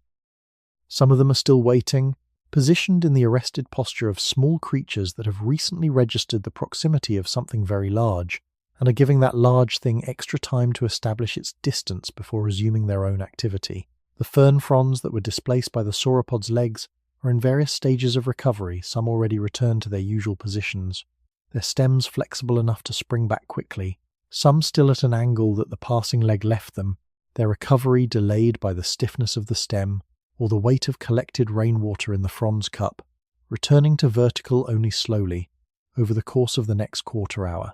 If you were to walk the path the sauropods took, you could read this recovery like a clock. The fronds that are still angled mark the most recent passage. The fronds already upright mark where the animals walked earliest in their transit. The island reads the sauropods in other ways too. The olfactory signature of two large dinosaurs moving through the understory, the smell of their skin, which is a particular and recognizable chemical profile, mixed with the smell of the sea they have been walking beside, and the smell of the sediment they have been standing in, and the smell of their breath, warm and plant fermented. This signature moves through the jungle, ahead of and behind the animals, arriving at the noses of every sensitive creature in the vicinity as a continuous stream of information about what passed, when, in what direction, in what state of health and agitation. The small mammals in the cycad roots know the sauropods have been nearby, from this olfactory signal alone. They know the sauropods are large, are plant-eaters, are calm, are moving away rather than toward. None of this requires interpretation. It arrives as direct knowledge, the kind of knowing that is built into the nervous system and operates below the level of anything that could be called thought. The mammal mother, already approaching sleep in the warmth of the nest, does not need to analyze this information. She simply incorporates it into her assessment of the night and continues her descent into rest, the sauropod's passage registered and filed and not alarming. You are also incorporating information about the sauropods, though through a very different mechanism. You heard them. You heard the footfalls moving through the jungle, that particular quality of sound that large animals make when they move, the impact of each step carried through the ground as much as through the air, the rustling of the vegetation, the creak of a branch that was briefly in the way. You process this sound not as a threat. You know what it is, or at least you know what category it belongs to, large animal moving in the dark, and you have assessed that category as safe in the context of this island.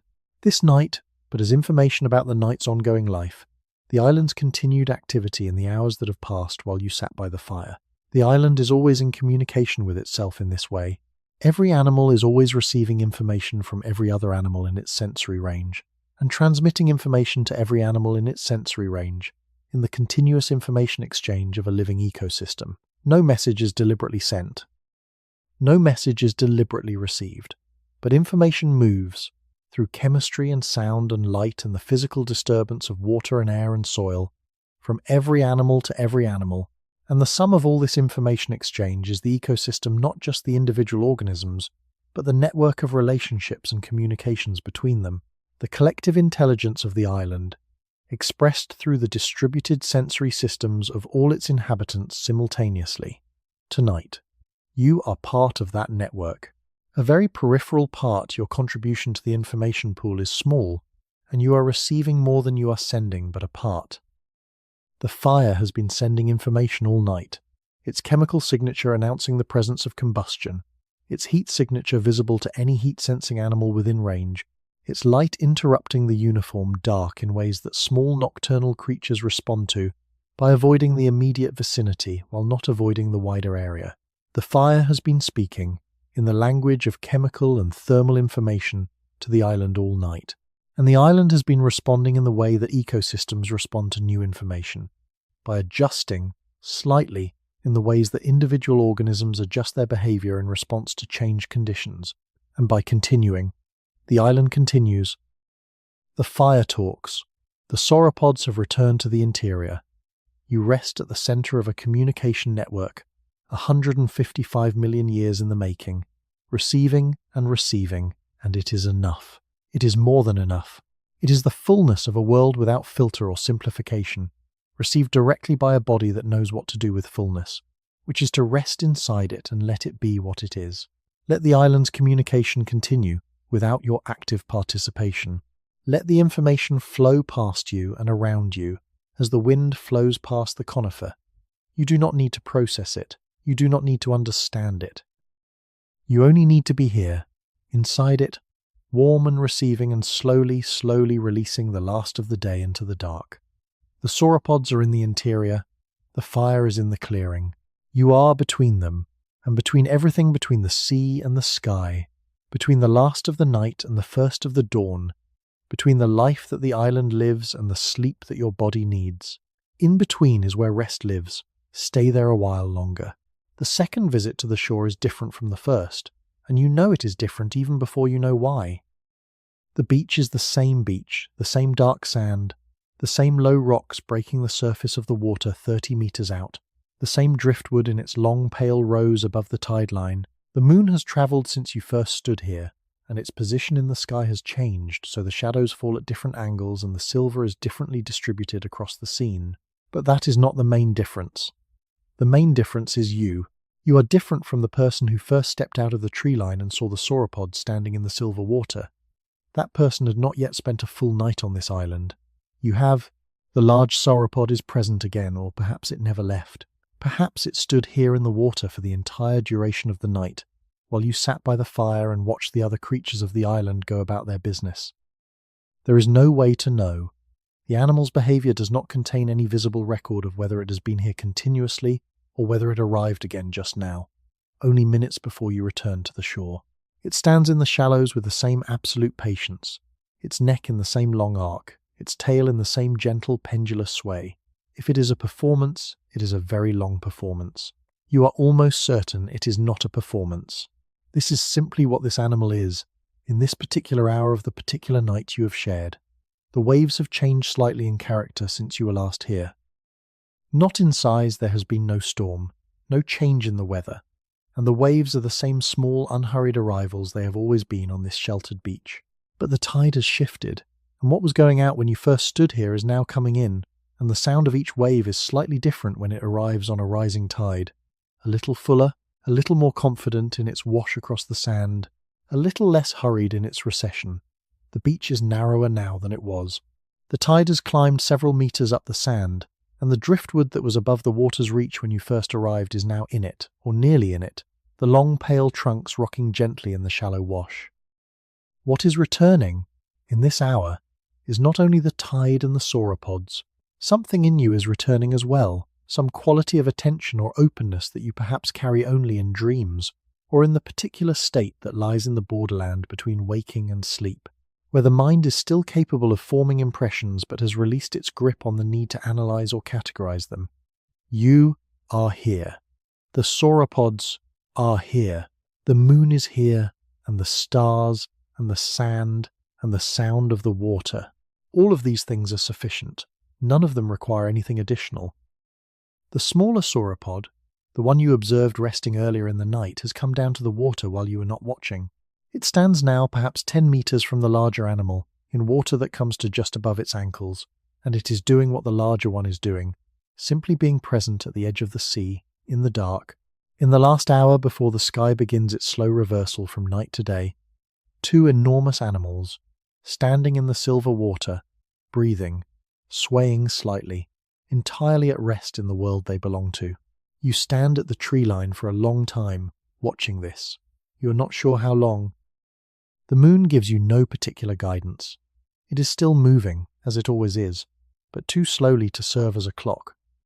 The waves give you no guidance either, only their steady, uncounted repetition.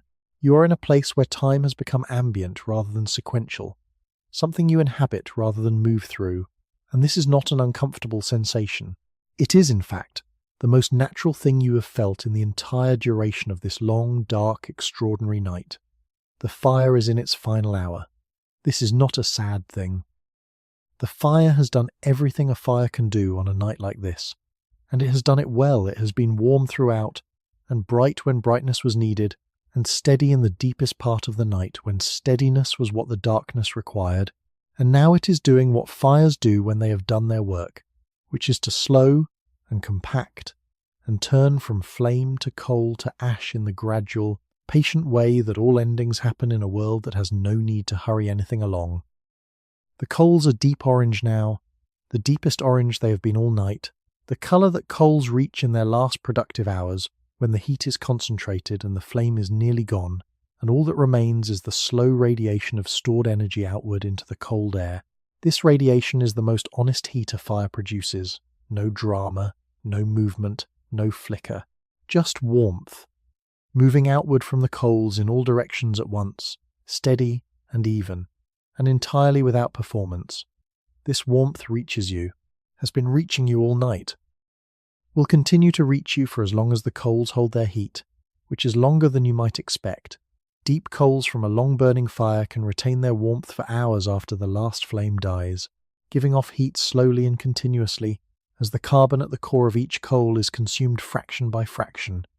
The energy of the wood that fed the fire, returning to the world in the only form it has left. There is something about a fire in its last hour that is more intimate than a fire at its peak. The peak fire is impressive. It demands attention. It creates spectacle. It is too bright and too mobile to be fully restful. But the fire in its last hour, the fire of the deep coals and the low flame, the fire that has settled into itself after the long night of burning this fire, is company rather than performance. It sits with you rather than showing you things. It offers warmth without display. It is what fire is when it has nothing left to prove. The island around the fire is in transition. In the canopy above, the darkness is beginning to differentiate itself. The solid black that has prevailed all night is becoming a dark green-grey in the higher branches, the first colour the sky produces before the sun appears, a colour that is not quite any colour you have a name for, but is closer to green than anything else. The particular quality of light that exists in the space between night and day. In this light, if you can call it light yet, it is barely distinguishable from dark. The shapes of the trees are becoming visible as shapes, rather than simply as absences. The spread of the cycad fronds, the upward reach of the conifer spires, the curved arms of the tree ferns with their load of fronds, all of it present now in outline, if not in detail. A bird calls, not the tentative fragment from earlier in the night, but a real call, brief, clear, without ornamentation, but entirely committed to the air. It comes from somewhere in the northern part of the canopy, the same direction as the fern belt where the small theropod was hunting insects through the middle part of the night. The call is answered, after a short pause, by something similar but slightly different in pitch from the eastern canopy. Two voices, two members of whatever small flying lineage this is, establishing contact at the dawn of what will be, for both of them, an ordinary day of flight and foraging, and the small, precise dramas of life in the Jurassic canopy. They are not singing for you. This bears repeating, because there is a temptation, when you hear a bird call at dawn after a long night by a fire, to feel that the sound is addressed to you, is a message of some kind, is the world's way of saying something about the particular rightness of this moment. It is not. The birds are calling for each other, or for themselves, or for the light that is coming, or for no reason that could be described as intentional at all. They are doing what their biology requires them to do at this hour, in this light, under these conditions. The fact that you are here to hear it is entirely your own circumstance, entirely your own good fortune. But it is good fortune. You have been here all night, in the warmth and the dark and the company of the island's slow and uncomplicated life, and the birds are calling at dawn, and the fire is in its last good hour, and the sky is making its transition from dark to light, with the same patient graduality with which everything on this island does everything. This is good fortune. This is exactly what a night on a Jurassic island should be, and you have had it, and you are still in it, and there is no reason to hurry toward whatever comes next. The mammals in the cycad roots are awake now, or nearly so. The juveniles are more active than at any point in the night, tumbling over each other in the small, warm space of the nest, testing their limbs with the specific purposefulness of young animals whose bodies are insisting that it is time to do things. The mother watches them with the half-attentive watchfulness of a parent who is tired and is allowing the young their early morning activity while still maintaining the vigilance that her role requires. Soon she will lead them out of the nest and into the grey pre-dawn light, to begin the mornings feeding the first insects of the day, which are often slow and easily caught in the morning cool before they warm up enough to move with their afternoon speed. The stegosaur in the cycad grove is now fully awake. You might hear it, if you listen for the right sound, a slow, measured movement in the vegetation to the north and west, the steady percussion of a large animal walking with deliberate purpose toward the spot where it prefers to stand in the first light of morning, the place it has been standing at this hour for the entire time it has lived on this island, the particular location among the cycads where the morning light arrives earliest and falls most directly on the stegosaur's dorsal plates, where the heating begins first and proceeds most efficiently. The plates, which were pale and faintly luminous in the moonlight, will be dark and absorptive in the morning sun, their texture and surface area and orientation all conspiring to draw in as much of the sun's energy as possible and transfer it to the blood vessels running through their base, warming the blood, warming the body, initiating the metabolic cascade that allows a large reptile to become active at temperatures that would leave a smaller ectotherm sluggish and slow. By mid-morning, the stegosaur will be fully operational, its muscles warm and responsive, its digestion active, its senses alert to the day's offerings and threats. But in this first hour of light, it simply stands and receives and warms. You have been doing something similar all night, receiving the fire's warmth and the island's quietness, and the stories that move through the dark toward your resting place. Receiving without particular effort or intent, the way a stone receives the sun's warmth or a plant receives the rain simply by being present and available, by not moving away from what was offered. What has the night given you? Not information exactly, though there has been information, names and facts and the dimensions of animals long extinct. Not experience in the ordinary sense, since you have been sitting still by a fire rather than moving through the world, something more like saturation.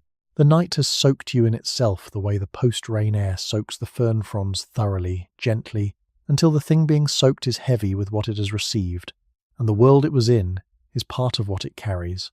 You carry the island now. You carry the sauropods at the shore and the stegosaur at the waterhole, and the pterosaurs in the conifer crown, and the small hunter in the fern belt, and the mammals in the cycad roots, and the deep water around the reef and the volcanic, stone under the soil and the stars in the gap of the canopy, and the wind in the conifer crowns, and the rain and the fire, and the long, even, unhurried breath of the Jurassic night. You carry all of it, not as memory exactly, but as something more physical, as a quality in the body, a heaviness in the chest that is not sadness, but is related to the feeling that comes after being held by something larger than yourself for a long time. The fire breathes its last good hour. The dawn is coming in the eastern sky. The island is waking up around you, each of its inhabitants following the program written into them by millions of years of living exactly here, doing exactly this, in this light, at this temperature, in this air. You don't need to wake up with them. You can stay here, in the warmth of the last fire, in the last dark, and let the island's day begin without you, and let the sleep that has been gathering at the edge of your awareness all night long come in now, quietly, the way the dawn is coming gradually, fully, completely, and take you somewhere that no island can follow. The fire breathes, the birds call.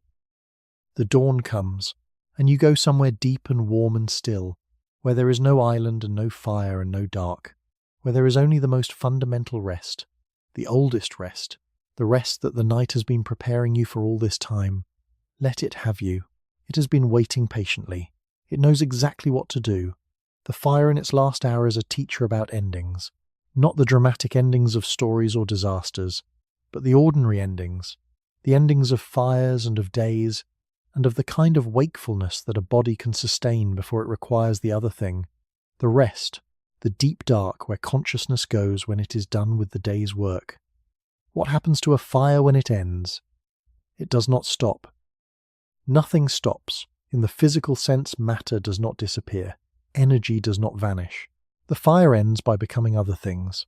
The warmth becomes the temperature of the air above the coals, becomes the temperature of the soil below them, becomes the slow increase in the ambient temperature of the clearing that will persist until the dawn wind carries it away. The carbon of the burned wood becomes carbon dioxide in the air, becomes the material that the island's plants will absorb tomorrow through their leaves and incorporate into their tissues. The ash becomes the soil amendment that the rain will wash into the surrounding ground and the cycad's roots will take up in the next wet season. Nothing ends. Everything continues in a different form. The fire's ending is an illusion produced by the specificity of the human eye, which sees the flame and not the heat, the combustion and not the chemistry, the light and not the photons scattered across the sky above the island in all directions at the speed of light, carrying the image of this fire to every part of the universe that they will eventually reach in the inconceivably long future. The fire is giving off light right now that will still be travelling, long after this island has been reclaimed by the sea and the Jurassic has given way to every subsequent era, and the first human being has appeared and disappeared, and the sun has expanded into a red giant, and the solar system has changed. Beyond recognition, in the deep future of an expanding universe, the light from this fire will still be travelling, still carrying the information that here, on this night, a fire burned on an island in a warm Jurassic sea. No one will ever receive that information.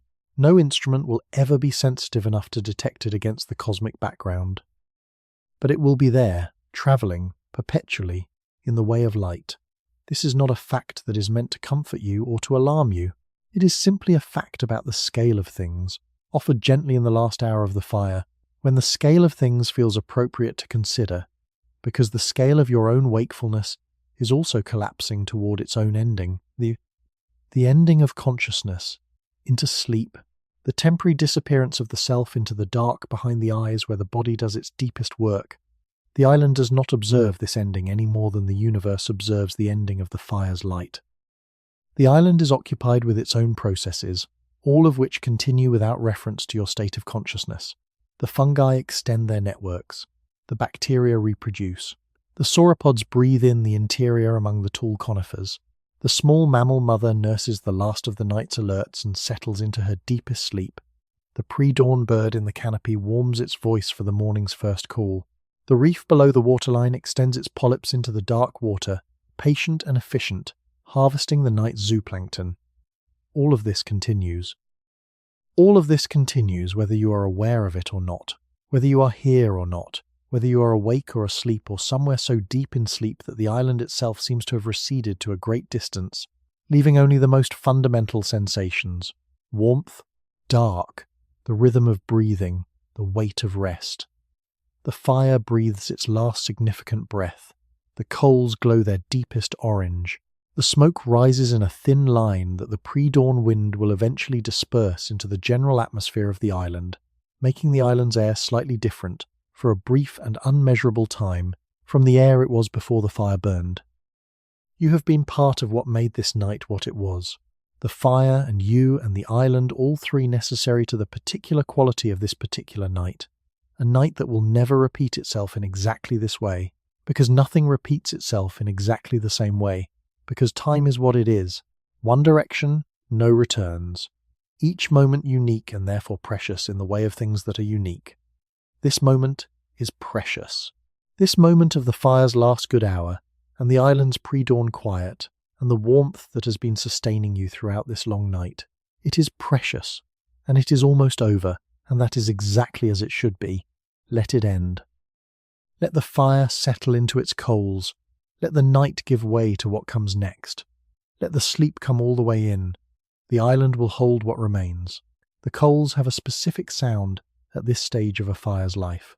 Not the crackling and spitting of new wood added to flames that is an earlier sound, an earlier stage, the fire at its most energetic and least intimate. The sound of late coals is something much quieter. An occasional soft settling, like a careful person shifting their weight. A faint percussion of heat expanding the remaining pieces of wood. The almost inaudible hiss of moisture still leaving the deepest layers of the fuel, even now, even at this late stage. You have been listening to this sound for a long time. It has become the background against which the other sounds of the island present themselves. The wind in the cycads, the distant water, the occasional movement of an animal in the undergrowth, the way a low continuous tone in music gives context to everything built above it. The warmth of the coals reaches you differently from the warmth of a full fire. It is lower, more horizontal in its radiation. It travels outward from the coal bed at ground level rather than rising and expanding in the convective column of a proper fire. To feel it properly, you lean forward slightly, bringing your face and hands into the warmth's radius, and what you receive is not the sharp, immediate heat of flame, but something steadier and older. The stored heat of wood that has been burning for hours, finally offering up the last of what it has kept.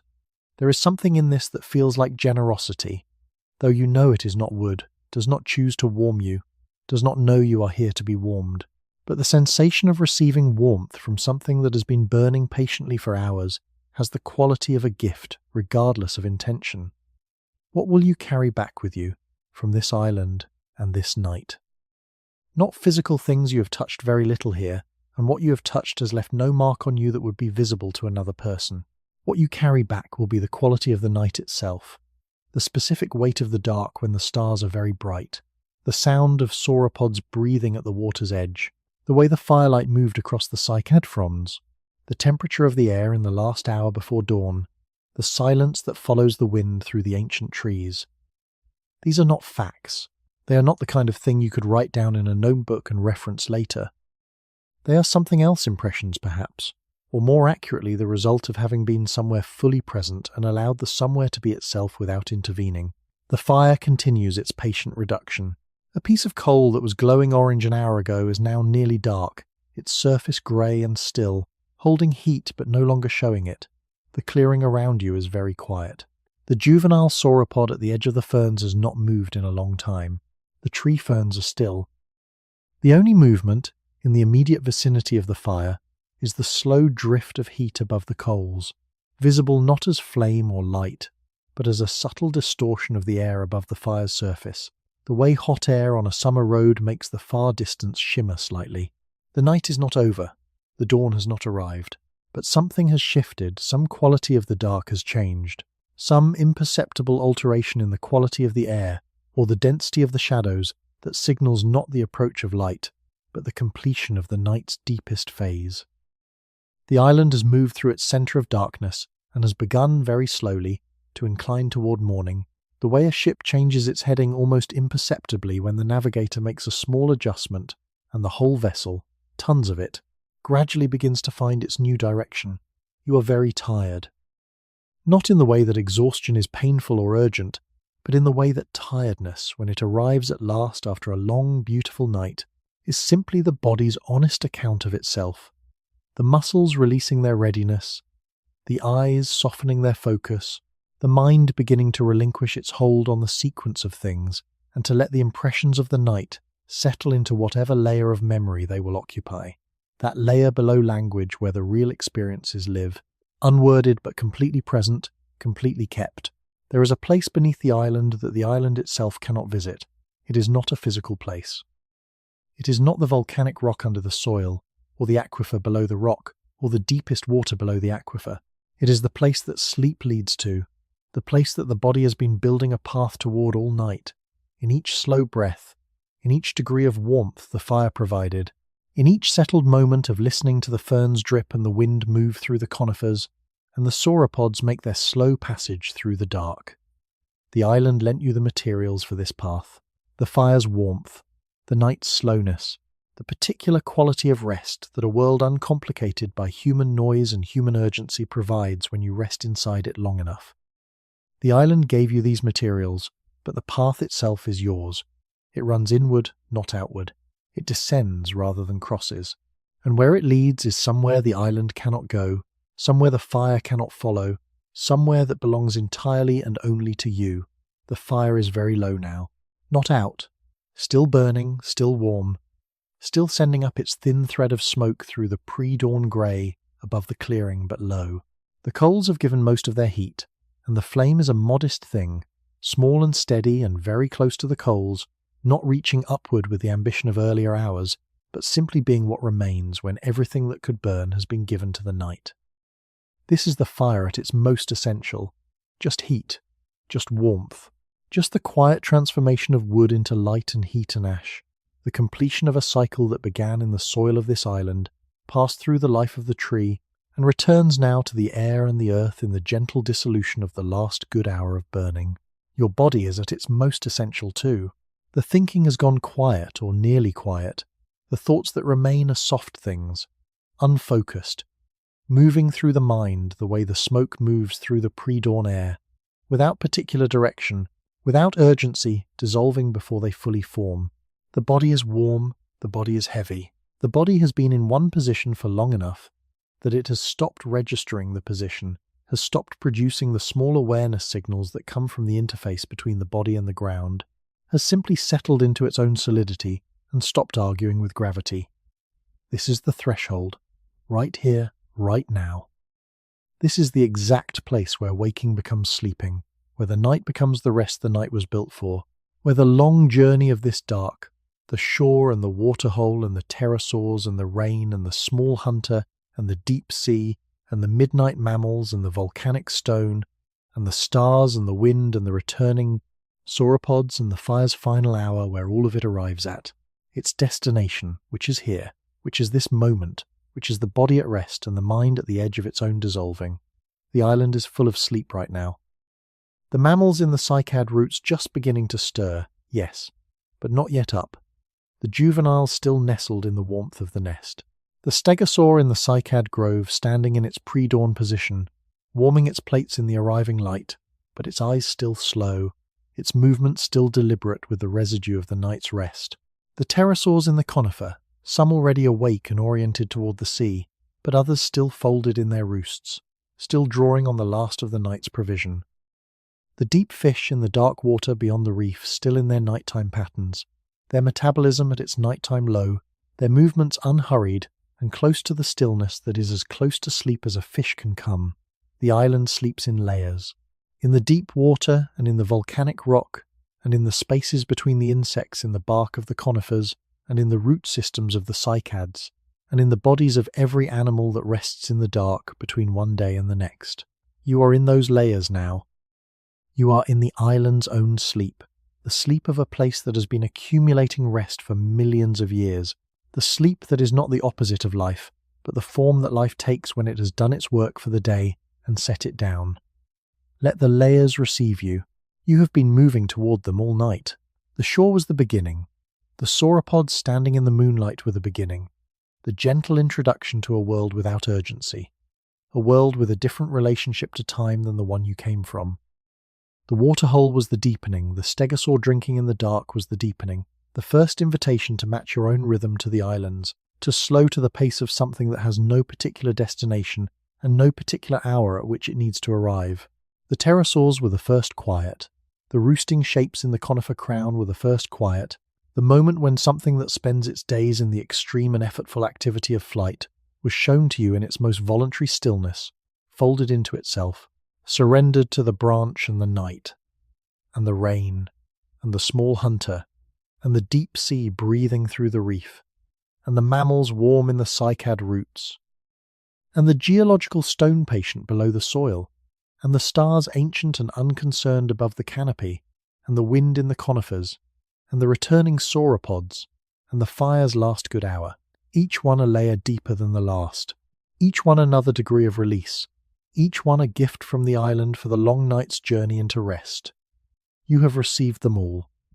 They are in you now, these layers, these gifts. The warmth of the fire is in your body. The smell of the island is in your breathing. The sound of the wind in the conifers is in the space behind your hearing, continuing without your attention, continuous and soft and exactly right. The weight of the island's dark is on your eyelids, which have been heavy for a long time and are heavier now, heavier than they have ever been, heavy with the full accumulation of the night's provision. There is nothing left to do. There was never anything to do here, on this island, except this. Be here, and receive what the night offers, and rest. You have done it. You have been doing it for hours. You are, in fact, already in the process of completing it. The completion is happening now, in the slowing of the thoughts and the settling of the breath and the deepening of the dark behind your eyes. That is the approach of genuine sleep, the real thing, the deep thing, the thing that all of this night has been preparing you for. The fire breathes its last breath. The coals will hold their warmth for hours after the flame goes. The island will be here in the morning exactly as you found it, exactly as it has always been. The cycads and the tree ferns and the waterhole and the shore and the Jurassic Sea warm and shallow around the island's volcanic base. the sauropods in the interior among the tall conifers, the pterosaurs out over the water catching the first fish of the day, the small birds, the first birds, the early ones, the ones who have 155 million years of becoming ahead of them, the small birds calling in the canopy as the morning light reaches the canopy floor and the fern fronds begin to dry and the island gives itself to the day. You give yourself to sleep. It is the same gift. It is the same surrender. It is the same offering of the self to something larger that happens every time the night comes, and the body stops arguing with rest and allows itself to be held. The island holds you. The fire is warm.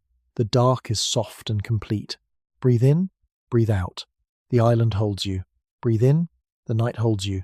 Breathe in. Sleep. The place you are going is not far from here. It is not across the sea, or deep in the island's interior, or up in the conifer canopy with the roosting pterosaurs. It is as close as your own closed eyes, as immediate as your own breathing, as accessible as the darkness that exists on the other side of the firelight. Every night of your life, you have found your way there. Every night, without instruction, without effort in any meaningful sense, without any particular navigation, you simply go. The body knows the way. It has always known the way. The knowledge is so old and so completely incorporated into what you are that you cannot remember learning it and cannot imagine not having it. Sleep. The word is almost too simple for what it names. What it names is not a cessation but a transformation, the transformation of a waking self into a sleeping self, a self that processes differently and rests differently and repairs itself in ways that the waking self cannot access. The sleeping self is not an absent self. It is a self engaged in different work, consolidating the memories the day provided, processing the emotional content of experiences too complicated for the waking brain to handle in real time, restoring the neurological systems that vigilance and attention deplete, growing and repairing the physical body in ways that require the reduced demands of a resting state. The island does this too, in its way. The island's day has been a long one by any measure. The photosynthesis of the cycads and the tree ferns, the hunting of the small theropods, the drinking of the stegosaur and the sauropods, the foraging of the small mammals and the pre-dawn birds, the growth of the reef below the waterline, the circulation of water through the aquifer and back to the springs, the slow chemistry of the soil community, turning organic matter into nutrient and nutrient into new organic matter. All of this has been the island's day, and now, in the last hours of the dark, the island is doing what you are doing, the slow consolidation of the day's events into the continuing structure of the island's life, the restoration of what the day depleted, the quiet preparation for tomorrow. You and the island are in the same part of the cycle tonight, both at the end of the active phase, both in the transition toward the restorative phase, both held in the warm dark between what was and what will be. This is the companionship the island offers you, not entertainment, not information, not the active company of a being that engages with you as you engage with it, but this simpler thing, the company of something else that is also, in its way, at rest. The fire is nearly done. The coals are deep and orange and losing their battle with gravity, slowly sinking into the ash bed below them, the column of glowing material compressing as the combustion at its base converts the last of the available carbon into heat and light. The flame above the coals is barely there, a shimmer, really, a quality of movement in the air above the coals rather than a distinct flame, hot enough to be visible against the dark, but not committed enough to be called fire in any serious sense. This is not a problem. This is not something to fix. The fire has done everything it was here to do, and now it is becoming something else, coals and ash, and the memory of warmth in the soil and in your body, and in the particular quality of the air around the clearing that will persist in some form for the rest of the night and into the morning. Your body has done everything it was here to do tonight too. It has been awake, and it has received the warmth, and it has heard the island's stories and the island's sounds, and it has breathed the island's air, and it has rested. And now it is becoming something else, the sleeping body, the body turned inward, the body doing the work that only the sleeping body can do. Let it become that. Let the transition happen the way the fire's transition happens, gradually, completely, without resistance and without any particular moment that can be identified as the exact point when one thing became the other. The fire is ending. You are sleeping. Both of these are true, and both are part of the same slow movement of the night toward its own completion. The island is still here.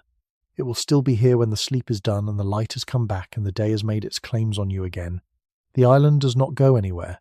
It waits, with the patience of something that has been waiting for millions of years and has developed a very good relationship with the concept of waiting. Go to sleep. Go all the way. The island will be here. Here. The fire will have done its work. The morning will come, as mornings always come, inevitable, warm, full of the sounds of the island beginning its day. But that is morning. And morning is not now.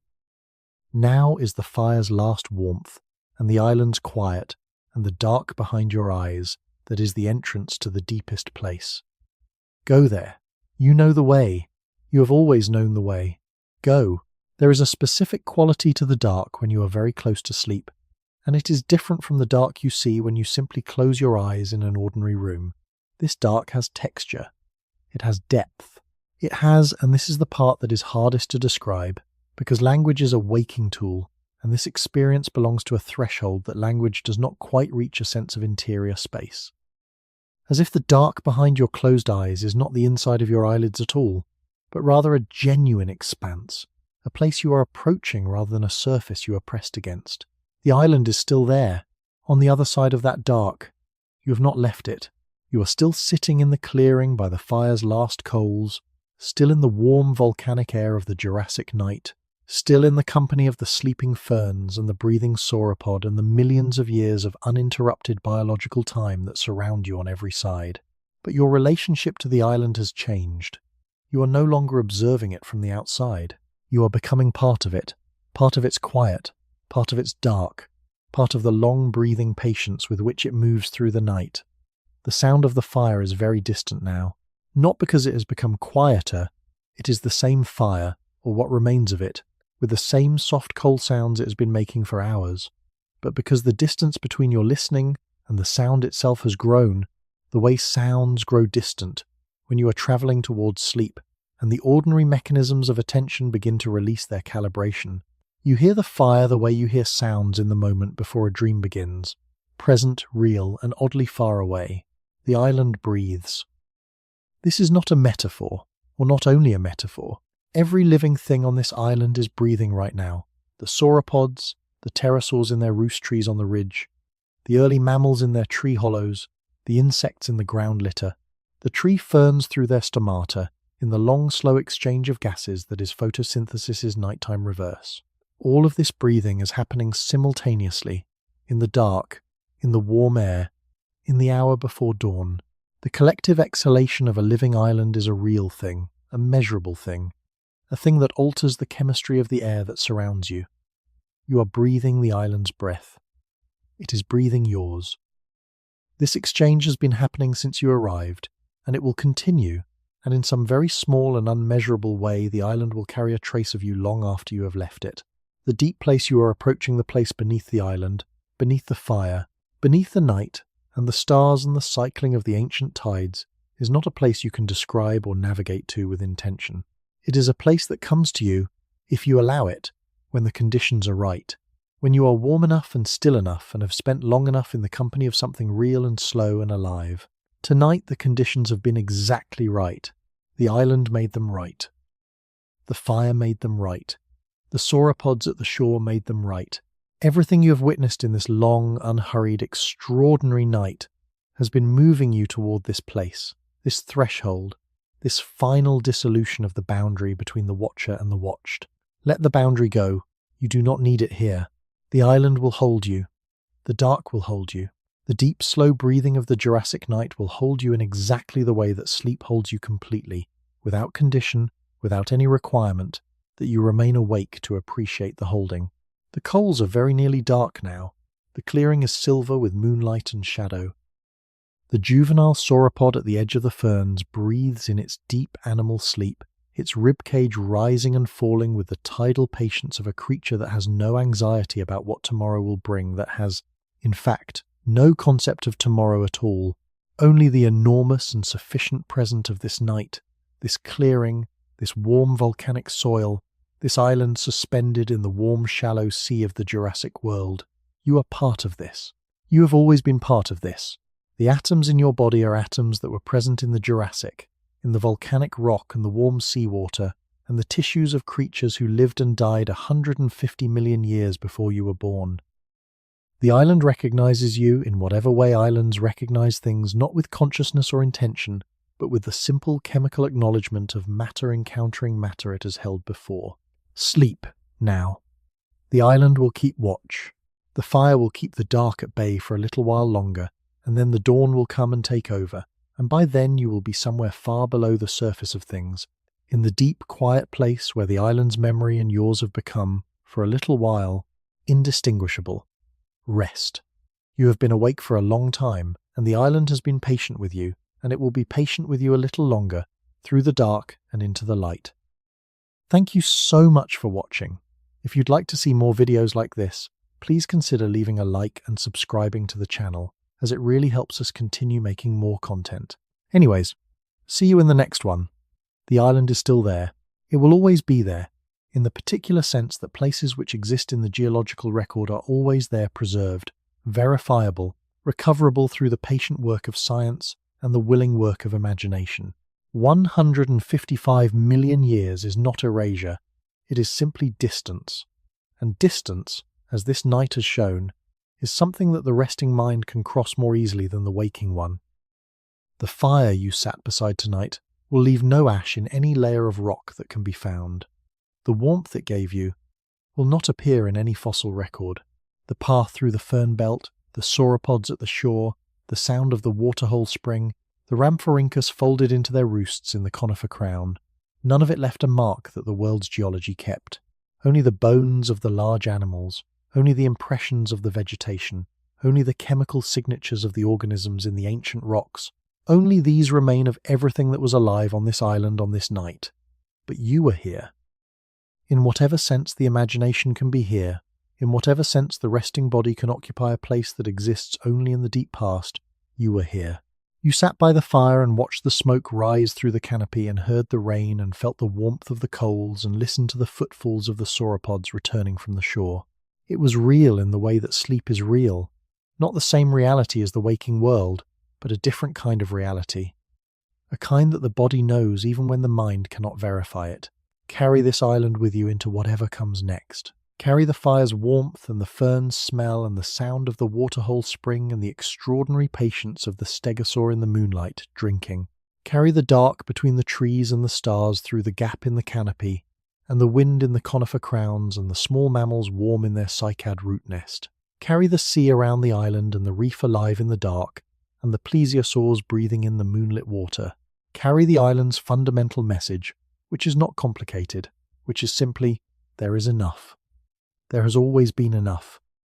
The world is full and warm and continuous, and the night provides what the night provides, and rest is available to anything that stops moving long enough to receive it, and the fire is warm, and the dark is deep, and the island holds everything on its surface with the same reliable patience it has brought to this task for as long as it has existed. Sleep now.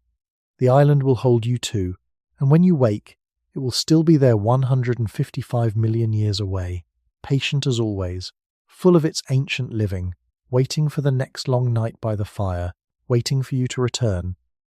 If you like this video, let me know where in the world you are watching from and what time it is. I am always curious about that. And if you have a topic you'd like to explore on a future sleepy prehistoric night, leave it in the comments below. The island is always accepting visitors. The island will be here tomorrow night if you need it. The fire can be rebuilt. The sauropods will return to the shore. The stars above the ancient dark will be in their same patient arrangements, turning slowly on their enormous axis, indifferent to time in the way that only very old things can be. You can come back here whenever you need to. You carry the island with you now, in the layer below language, in the place where the real experiences live. If you are watching from somewhere in the world tonight, from a city or a countryside, from summer or winter, from wakefulness or the soft edge of sleep, let me know where you are. Every continent on Earth sits on rock that was once part of this Jurassic world. Whatever the ground is beneath you tonight, it has a memory that is longer than you can imagine. Rest in that. rest well.